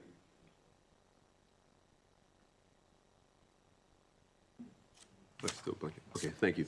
So, thank you, Director Robinson, for your testimony, for all you do. So I just want to add with the zoning issue. I learned this past summer in meeting with our state planning director that zoning is a delegated authority from the state. And the Maryland Department of Planning, they're the ones who delegate that authority to each county to do zoning. So maybe if you, I don't know if you've spoken with the planning folks, but they maybe can possibly do that uniform policy for zoning instead of going to all of the different counties. Thank you. I was not aware of that, but we'll definitely be in touch with them. No problem. You're welcome. Thank you, Senator. I don't see any other questions. Thank you for your presentation, Ms. Robinson. And that ends this hearing. And we're going to take a couple seconds, and then we're going to have the Office of Social Equity coming to the table. Thank you. Thank you very much.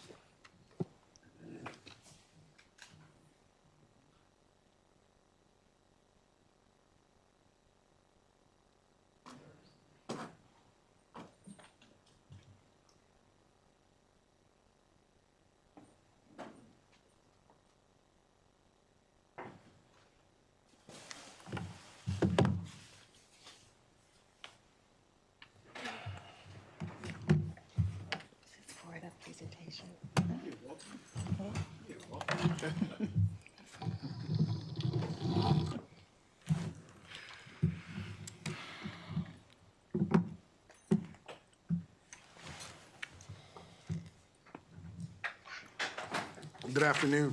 So we have Walter Simmons, Acting Secretary, Maryland Department of Social and Economic Mobility. Audrey Johnson, Executive Director of OSC, or the Office of Social Equity. And Courtney Davis, Deputy Director of the Office of Social Equity. You all can choose who goes first or whatever, but we're ready. Well, good afternoon.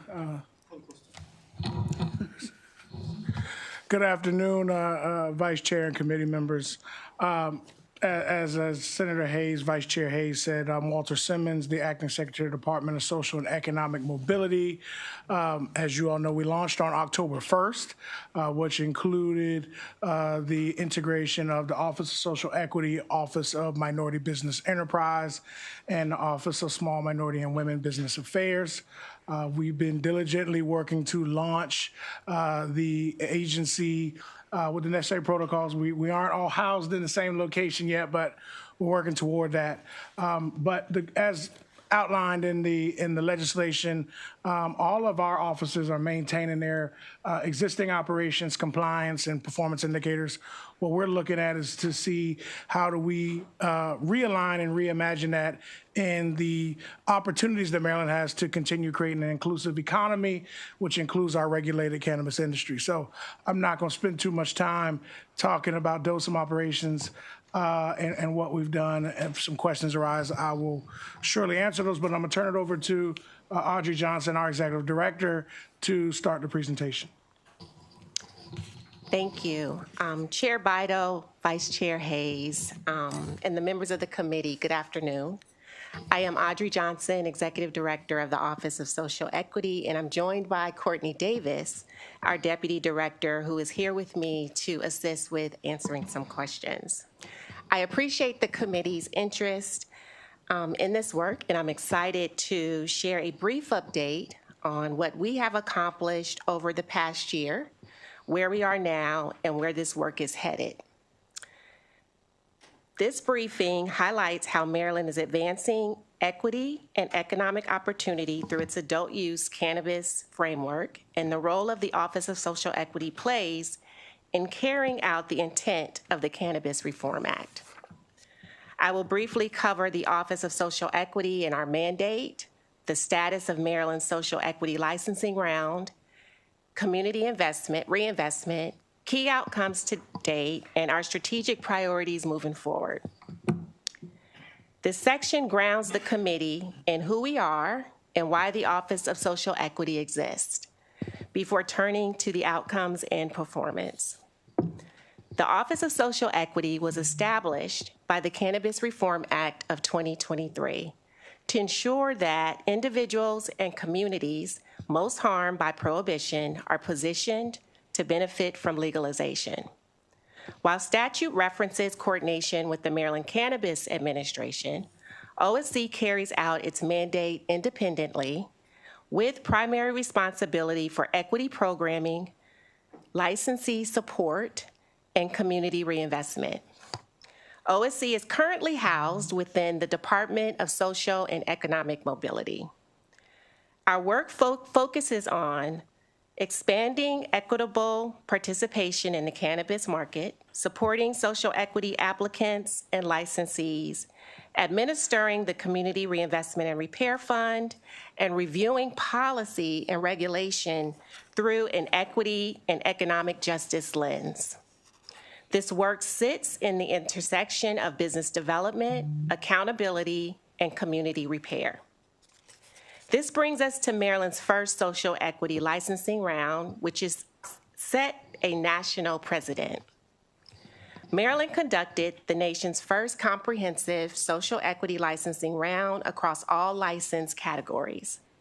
We received more than 1,700 applications, and 205 applicants were selected through the lottery across standard and micro business categories statewide. These selections marked the first step in the process toward licensure. The results reflect intentional policy design. More than 53% of selected applicants are Black-owned, and more than 36% are women-owned. These outcomes demonstrate that equity-centered policy, when paired, access, structure, and oversight, produces measurable inclusion.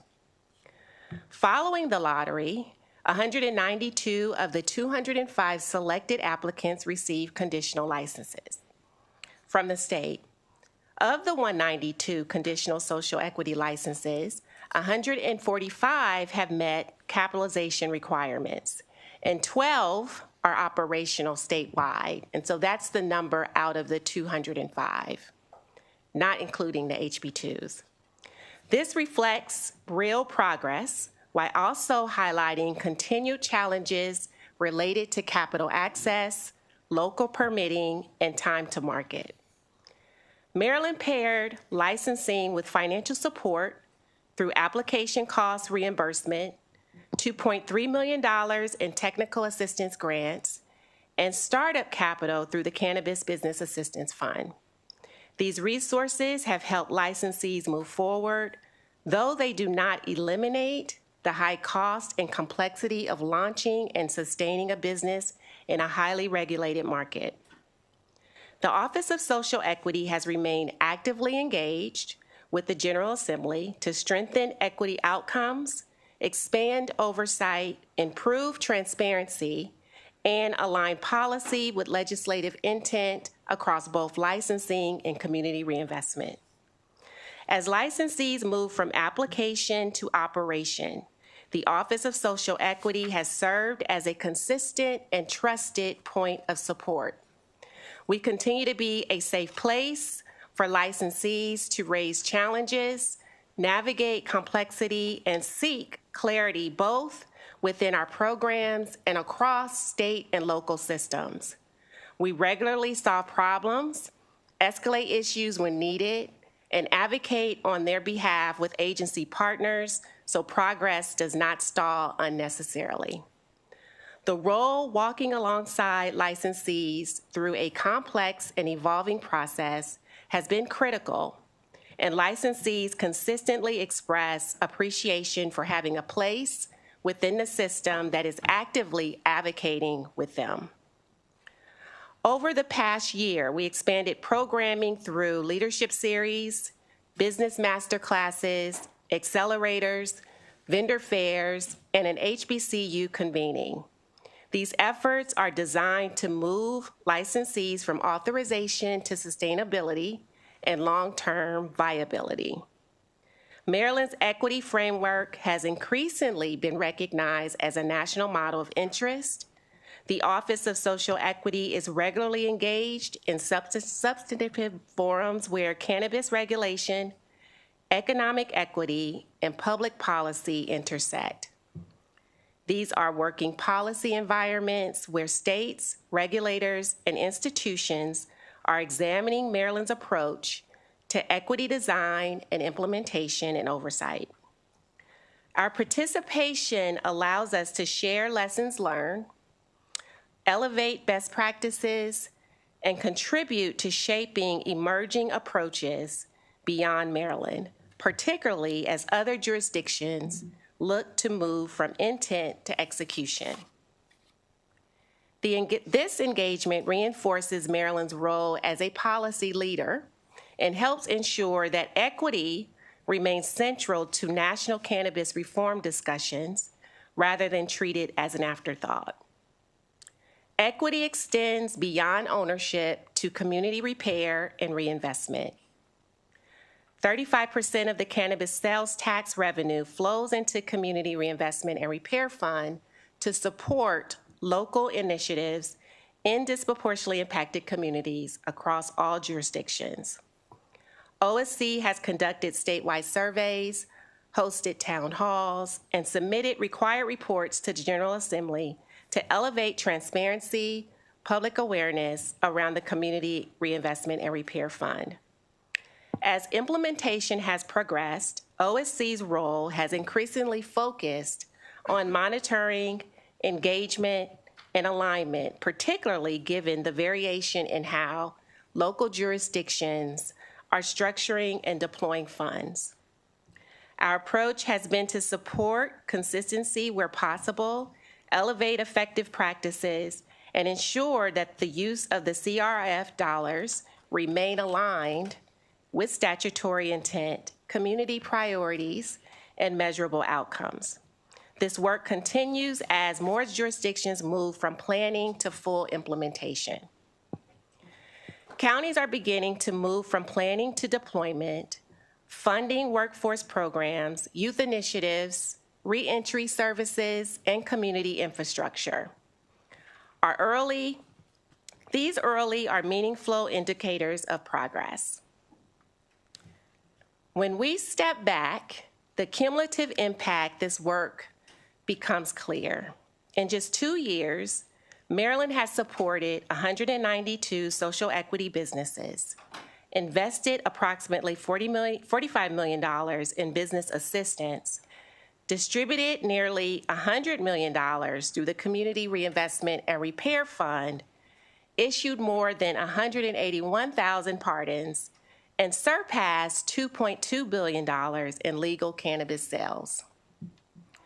Our focus moving forward is on strengthening industry readiness, expanding long-term investment and sustainability, and advancing workforce development, public education, reducing stigma, and continuing justice-focused initiatives. Reducing stigma remains essential, not only for communities and consumers, but for licensees navigating financing, permitting, and public perception as they build compliant, successful businesses. The next phase of this work is focused on durability. For OSC, that means ensuring equity efforts are not limited to initial licensing and early reinvestment, but are sustained through clear processes, continued oversight, and ongoing support for both businesses and communities. It also means being responsive as the market matures, identifying gaps early and adjusting programs and engagement strategies to support long-term participation, stability, and public trust. Our goal is to ensure that equity remains embedded in Maryland's cannabis framework over time, rather than treated as a one-time intervention. Maryland is moving from prohibition to possibility and from harm to healing. Chair Bido, Vice Chair Hayes, and members of the committee, thank you for your time and continued oversight, and we are available to answer any questions. Thank you very much for your presentation. Very well done. Do I have any questions? Senator Hershey, we'll start with you. Thank you, Madam Chair, and thank you all very much. I guess, Director Johnson, are you answering questions rather than the acting We're secretary? both. We're all answering questions. I want to go back to this 192 social equity licenses that have been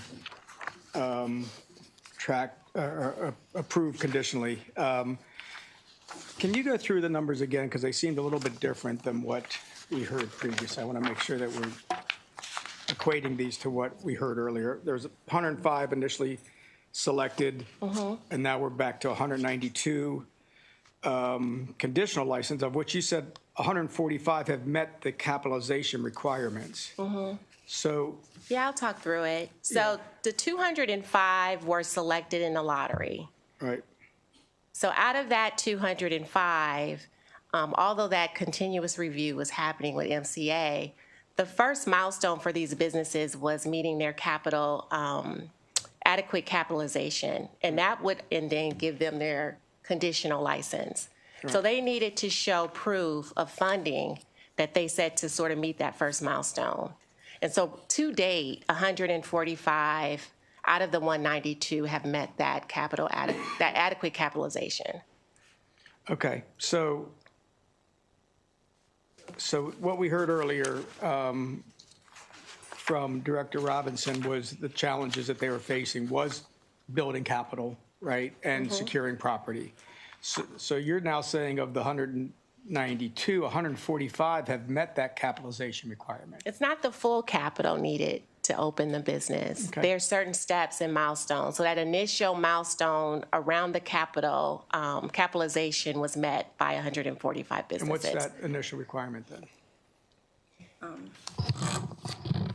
The initial requirement was based on the license type. Right. And essentially what they said on their application that they were going to need to fulfill those requirements. So a micro grower versus a microprocessor or a standard dispensary is going to have different capitalization requirements, also based on their location. So if you say you needed $1 million in a couple of months, have you shown us that you have raised at least $50,000 or $10,000? Those are just examples. But we based the capitalization requirements on what they told us they needed to get their doors open. And that was just a way of them to show, hey, I'm actually moving forward. Yeah, I'm trying to figure how we then go from that statement, I guess, that they made on their application to you verifying that to now saying, okay, what are the struggles that they're having now that they've been conditionally approved in order to get to where they're operating? Because we heard, you're saying 145 have met capitalization requirements, but yet we heard only 60 are going to be operational by the end of the year. So is this initial capitalization requirement, at a very low level of something, or is it, So the initial capitalization is a percentage of what they noted on their application. Okay, and is So that, if they said they needed 100 million to open their doors, and we don't have those percentages, we can get them, MCA has those, so we can definitely get those percentages to the committee. But if, say it's 20% is that first milestone, then that would require them to have $200,000, show proof that they have $200,000. Okay. And if they do that, then they've met that adequate capitalization. okay, and then you're working with them to get the additional capital that they need in order to get further down the licensing process? Yeah, there's several milestones through the process. So they have to continue to raise the funds to get to that million or whatever number that they determine they would need to open their business. And if I could just add, I believe that Director Robinson mentioned that 60 number based on information that MCA has on folks that are submitting their documents to their investigator. So that's who they know based on the conversations with their investigators that are moving forward in that process. They may know who was actually found a location, who's in the process of getting badged and has asked them to come out and look at their location and look at their spaces. Okay. And so as part of the breakdown where all the tax revenue goes, part of it goes to the Cannabis Business Assistance Fund. And you had mentioned that $45 million has been invested to launch and support new market entrants. Is that these applicants that we're talking about here? Yes. So it includes the number from CBAF. There's technically $45 million available. And this is rounded numbers for this round of social equity licensees. So that's $45 million that's available, right? In process of distribution, yeah. They've had a few rounds, and I don't want to speak for Commerce, but yes. So Commerce handles that? Yes, they administer the Cannabis Business Assistance Fund. Okay, so they would be the ones that we would talk to say, show me where that $45 million is going to, and have we seen any results from that yet? So I do know the first two rounds were before we even opened up this application process for these social equity licensees, the 205 that we're referencing. Round 3 was funding to support their application process. Right. So anything over the application costs, they could get reimbursed for. And that's capped at 5,000? Is that the one that's Yes. capped at 5,000? 50% Okay. up to 10,000. Right. And right now, they're in the midst of administering round 4, which Right. is significant amount depending on what license you have. And so that's in process now in terms of, and that's what's available. So when we talk about the $45 million, if all licensees were to get, the full funding available to them at their licensing type, we would get to that number. So, okay, so that's what I was going to ask. So you've got startup costs, Cannabis Business Assistance Fund, round 4, startup capital, 131 to 525,000, and then standard licenses, 43 to 175 for micro licenses. But you're saying that you would only reach the 45 million if every applicant maximized the startup grant that they could receive? Yes. So I would ask then, does any more money need to go into that fund? Yes. You do. Thought you would Of say that. course, Yeah, yes. of course, of course. I mean, I think one of the things Director Robinson talked about it. I think one of the things I would add, even as we look at the numbers, That's not fully funding those businesses. They still have well, we shouldn't. significant amount of capital that they No, have to it's, raise. it's just support them and help them get Yeah. started. We're not, And we're doing more, I mean, we're we're not in doing the a business of lot. fully funding businesses, right? Right. We just want to get them We're not started. fully funding businesses, no. Right. And Senator Hershey, I think as we look at it and what Director Johnson and is explaining from the previous on the capitalization, is there are individual business plans. They're looking at the percentage of that plan and making them throughout that journey of those milestones. And I think what also social equity has been describing as they're working with these, 205, 192 plus, that level of intensive kind of support as much as possible with the capacity given is what they're tracking. And what Director Robinson was saying was when you look at the very first 10-month business versus a period of 3 years, is based on that individual business model across those 6 micro and regular licenses, and then also heavily predicated on where they're geographically located and those other factors. So I think when we're looking, we don't, of course, not fully funding the business, but combining what funding have they done and what they started, but also working through that journey of their type of business, what barriers they may have, and then also coordinating with other agencies and our local jurisdictions on other kind of more jurisdiction and regional specific barriers. And then we also are, from the DOSM side of this integration with MCA and Commerce, we're meeting to really talk about how do we increase that coordination. And OSC is working on efforts to do deeper engagement with those jurisdictions that could be having some jurisdictional barriers related to these licensees seeing that support. Our briefing and meeting with Commerce is Thursday, and then we hope into February and March, really get deeper into that meeting with those jurisdictions to figure out how can we help these cannabis licensees launch and overcome whatever barriers they're facing individually. Okay. So if you're talking, we go back to where we are in stage 4 with some of these. Has anybody that has everyone that has received stage 4 grant funding opened at this time? Are they? They're No. still in the condition, you have to be in a conditional status to receive those funds. Any operating businesses can't apply for those funds. But I mean, did everybody, that's what I'm saying, did everybody that was in that conditional stage that received stage 4 funding, did they eventually open? Some of them have. Some of them have, and there's a couple who didn't get funding. They were open before that fund launched. Yeah, that's fine too. I mean, not everyone needs to go out and secure that. Let me go, Madam Chair, if there's no other questions, if I could just ask, the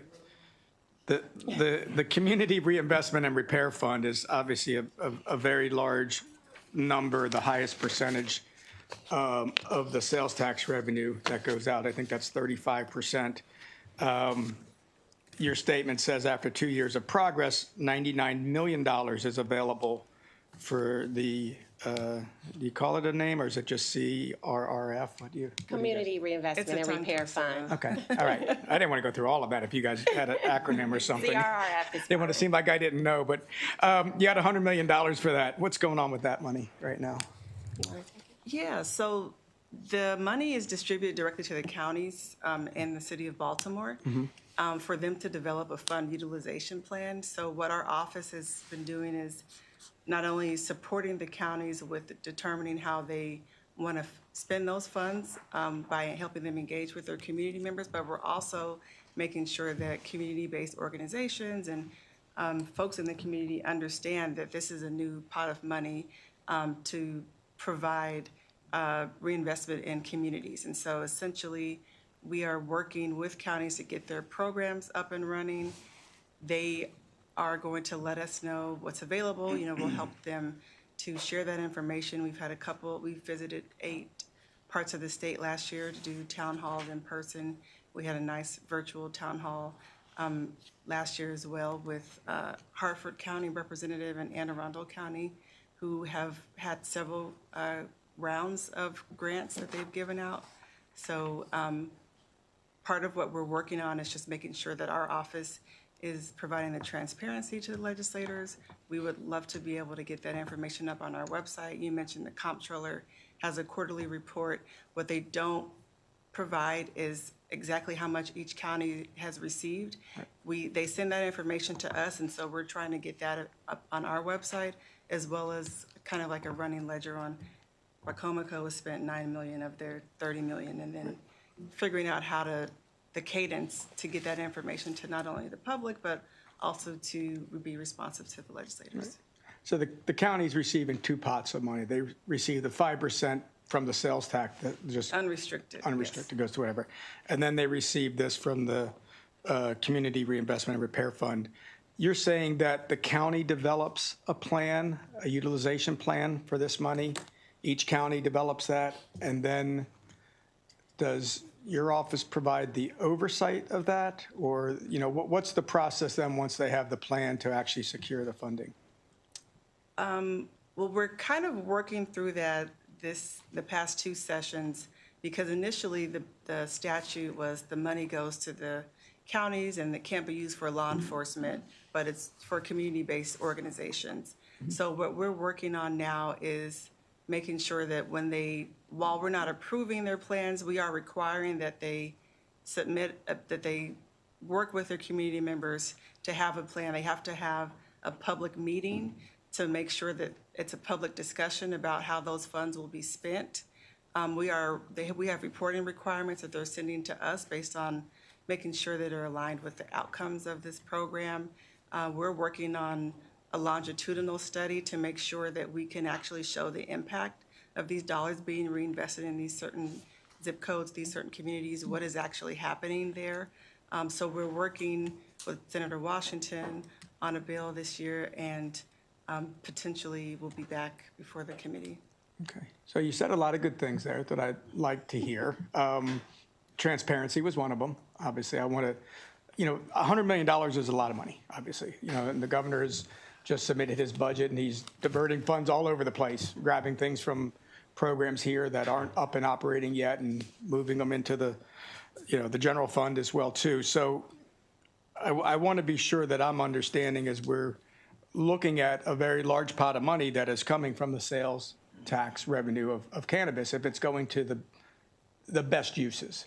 And it seems like if you're, right now in the process still of getting the counties to determine how they would use that money, is the split of this money, the Community Reinvestment and Repair Fund, is the allocation of that the same way that it is with the sales tax, i.e. the sales tax goes back to the counties based on the amount of sales that essentially they had based on the region? No. How is this going to be determined whether one county, let's say one county gets their act together very quickly, puts together a very good plan, you guys love it, and then they say, well, there's $100 million out there and we want 30 million of it. How does it work on who gets what? And then, as you said, you're going to look at the transparency of it. How do we, who have to take a look at a very difficult budget, know that this money is being allocated and properly spent and we're seeing results on it? So the counties receive their money based on cannabis possession charges. So we received a data set from Judiciary for 20 years of cannabis possession charges. What we did was we took the average of that, and then we overlaid 150% of that average. If over that average of those 20 years, that's what we consider to be disproportionate. So the counties in the city of Baltimore, the ones that had more of those cannabis possession charges, are receiving more of the fund. So it's an allocation that's firm right now. You can imagine some of the larger counties are receiving more of the money because they had more of the charges. And so each county is receiving, it might be $20, but everyone's getting something. And that number is fixed currently. And that percentage is fixed. You guys did that analysis? Yes. Can we see that? Have we seen it? Yes. The split, the split of, okay. Okay, I think that's it. Thank you very much, all of you, for your responses. I appreciate it. Thank you, Madam Chair. Thank you, Senator. So I have a little bit of a different concern for the new businesses. I'm doing the math here, and what Director Robinson brought us is 159 current businesses, 23 growers, 27 processors, 109 dispensaries. And now we hope to add another 60 businesses with the great work that you're doing. But I hear that the sales are kind of flat now in cannabis. There's not much growth going on in cannabis. So are we concerned that we're going to have a flood in the market and businesses are going to have more of a difficult time being successful? You have any concerns about that? I would say no, because there was a population study and a demand study that was done prior to issuing those licenses in particular regions. The first social equity licensee that opened up was in Caroline County. There's another one in Kent County that's kind of in the middle. Like, there's no dispensary anywhere nearby. So I think that for some of those regions, this is the first cannabis business that they're seeing. So they're not all, like Prince George's County is only going to get 10 more dispensaries if all of them open up. So we were pretty intentional about where they'd be placed regionally. And I think that if we, in a couple of years, need to go back and revisit that with another study to understand what the, once the market matures and kind of stabilizes, I think that would be a great idea. But currently, I don't believe so. Do you have any concerns about the lack of advertising that's allowed by these businesses? Yes. Thank you. We'll talk more. Senator Ellis? Thank you, Madam Chair. Again, my apologies for jumping late. Thank you, everyone, for your testimony. I have a quick question on does any funding go to like the local management boards through your agency? Some of the counties are utilizing the local management boards. Could you for pull their- the mic closer, please? Some of the counties are utilizing the local management board to administer their CRF grant process. It's not a requirement, What's though. the CRF? The Community Reinvestment and Repair Fund. Sorry. Okay. So do you have a list of those counties that are I could doing send that? it to you, yes. Yeah, okay. And when did that funding start? As soon as adult use started, so July of 2023. A portion of the conversion fees for the medical operators to be able to sell adult use cannabis on July 1 of 2023 was distributed in addition to the 35% distribution that started as soon as you were able to go to a dispensary and buy something. Do you have a dollar amount readily handy on the top of your? A dollar amount of, That's distributed to the different local management boards. no, not to the local management boards, but I can send you exactly how much each county has received right now. Okay. So is it the counties that determine if it goes to where it goes, whether the management board could I get a verbal?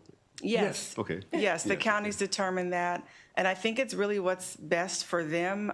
Some of these are smaller counties and probably not really well equipped to add on another grant process. There are some counties that have all of their grants ran by a local nonprofit, or they're able to use a portion of these funds for administrative expenses because there's also going to be reporting requirements. So we do think it's important that they have a structure in place to facilitate this grant.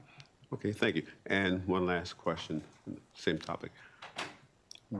Does the agency keep track of how those funds are finally delivered to whether nonprofits or organizations in each jurisdiction? Yes, we are in the process of publishing regulations and sub-regulatory regulations guidance so that we can continue to kind of show that impact, determine what categories they're spending the money in, how much, the residences at unhoused populations versus after-school programs. So we're looking to track all of that, and we've been in contact with folks working on the Enough initiative and across a number of different agencies to just make sure that we're aligned on what we're tracking and how we're providing those outcomes. Yeah, thank you for your answer. Look forward to receiving that Yes.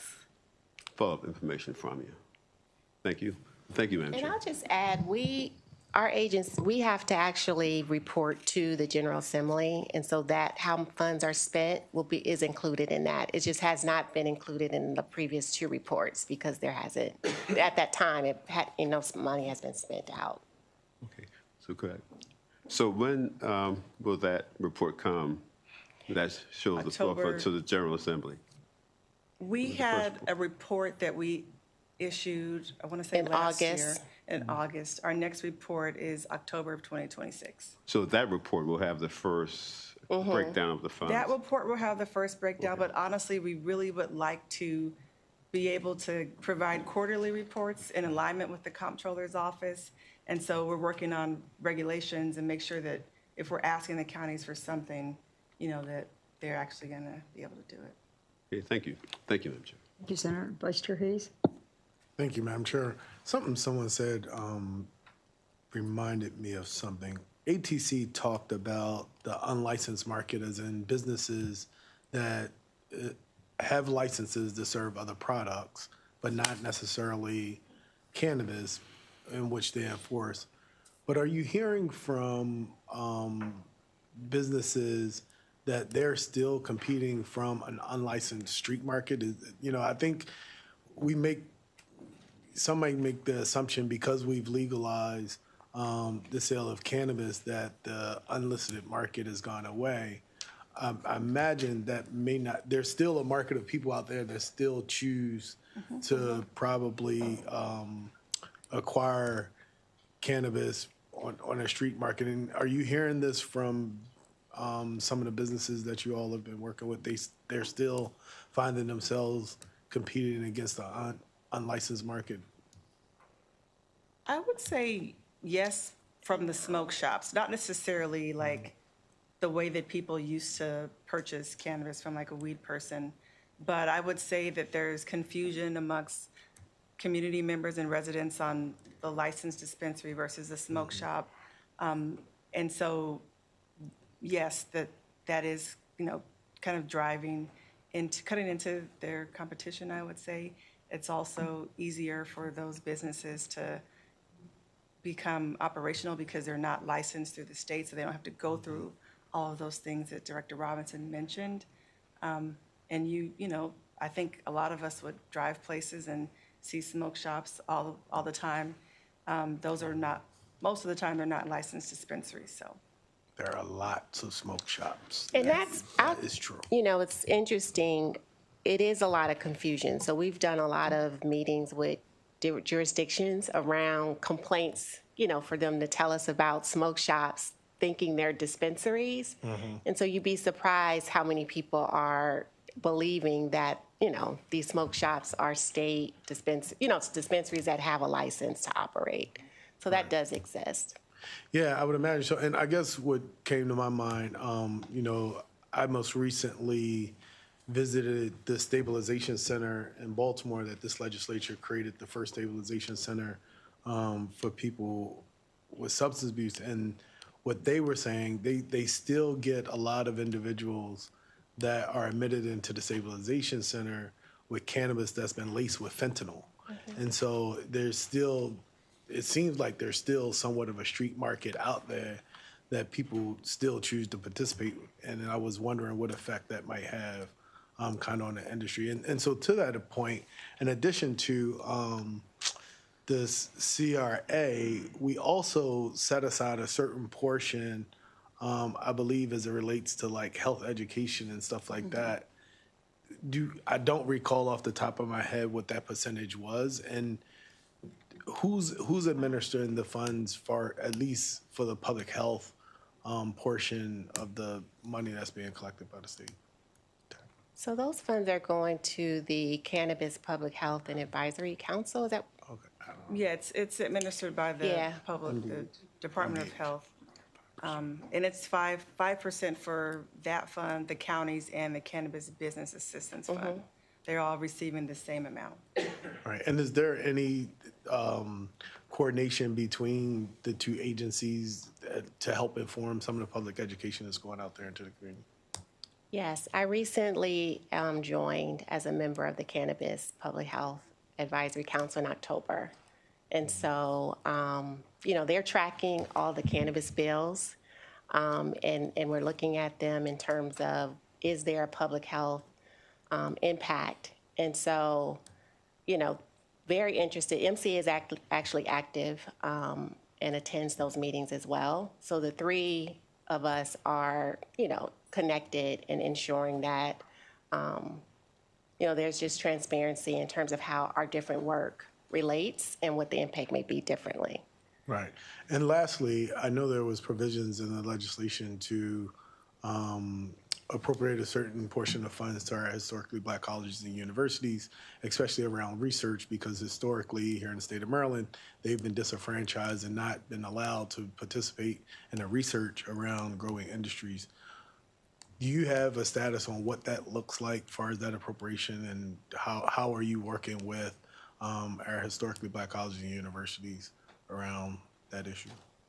Yeah, we've had a few different meetings. We recently had a convening back in August with all of the state's HBCUs to really try to talk about, we were thinking about career pathways, workforce development, research, and very interested. I think some of the challenge that we faced in that engagement is the amount of dollars available, and then how quickly they can, beef up a program to be able. So we haven't given up. We know that there's equal interest on both sides, but it's really around them understanding the funding piece of that in terms of what the state needs. And so those conversations are continuing. And I think as we look nationally, there's more and more programming, more and more education courses that are focused on cannabis. So as we're, sharing sort of where this is progressing, there's definitely the interest to do that. Indeed. Thank you. Thank you, Madam Chair. Thank you. And final question goes to Senator Kramer. Thank you, Madam Chair. And just very quickly, please, I just wanted to follow up on the question from the chair about the concern over limitations on advertising. Just, do you envision purchasing cannabis as being a destination purchase or a spontaneous purchase? In other words, does somebody, for instance, all I heard during our most recent Snowmageddon here, the grocery stores and the dispensaries were packed and the shelves were cleared. That's because, in my mind, it was a destination. Or is it more in your thought process, something spontaneous? I'm going to go pick up the kids at school. Oh, hey, I'm passing a bud shop. Let me pull in and buy some. As opposed to, hey, I'm going past the Burger King on the way to the kid. You know what? Let me grab some fries and a burger. How do you envision the purchase process? How do you all see it, and why do you see the limitations on advertising to be problematic? Just as quickly as possible. I would say that it's a combination of both of those, because there are, when Director Robinson was sharing the data of what people purchase, strongly, mostly people are purchasing flower. And so I think that shows the type of consumer that's out there, like consistency. And then there's some more experimental folks. But I'm trying to grasp what the advertising has to do with that. For instance, if I needed bud, I just quickly Googled cannabis near me. I've got a list of every cannabis place here in Annapolis. I've got pictures of them. I've got a map. I can click on any of them. So where do you see the deficit that is caused by the limitations on advertising? I would say that some people, as we mentioned, just what you just kind of explained, like some people aren't even really necessarily doing that. I don't think that they know we talked about the difference between smoke shops and licensed dispensaries. I think people are, it's only been 2 years. We're still really trying to get some of these brands to be able to identify themselves and differentiate themselves with consumers. And we've invested a lot of money in helping these businesses to become operational. And I think we should be able to support them, at least not as traditionally as advertising is available, but at least helping them to differentiate themselves as being licensed and who they are in their brand. Well, you think there's confusion in the marketplace as to retailers and somebody who's got a massive grow operation up in Cecil County, and consumers are not going to be able to figure out that they can't roll up to the grow operation and make a buy as opposed to a retail store? And I believe a lot of it, a lot of it has to do with the stigma still. So this market is it's very new. And so when you think about traditional advertising, it's about brand. I also think there's a lot of concern on the public health around, how we're carefully and thoughtfully integrating these businesses into our communities, and that they're not attracting the, youth or so really getting it right and understanding. But it is a challenge because we all know with any other business, if you're not allowed to advertise it, then, how are you to draw consumers to your business? So it's sort of this, balance act we have to do. So yeah, we understand the challenges, but we also know that no advertising really puts them in a, position. which goes back to That my initial impacts- question, is it a destination to go buy it, or is it something spontaneous that they need a billboard? But we'll be having the conversation. My wonderful so. senator, we will. We have a bill coming, so we'll Oh, have lots more boy. conversation. That will be another day. Do I have any other questions for this panel? Thank you very much for your presentation. Thank you. Thank you. We have 5 minutes, and then we're going to be starting hearings. So we're going to give. Bill here. Yeah, we have 7 bill hearings and then a voting session. So thank you.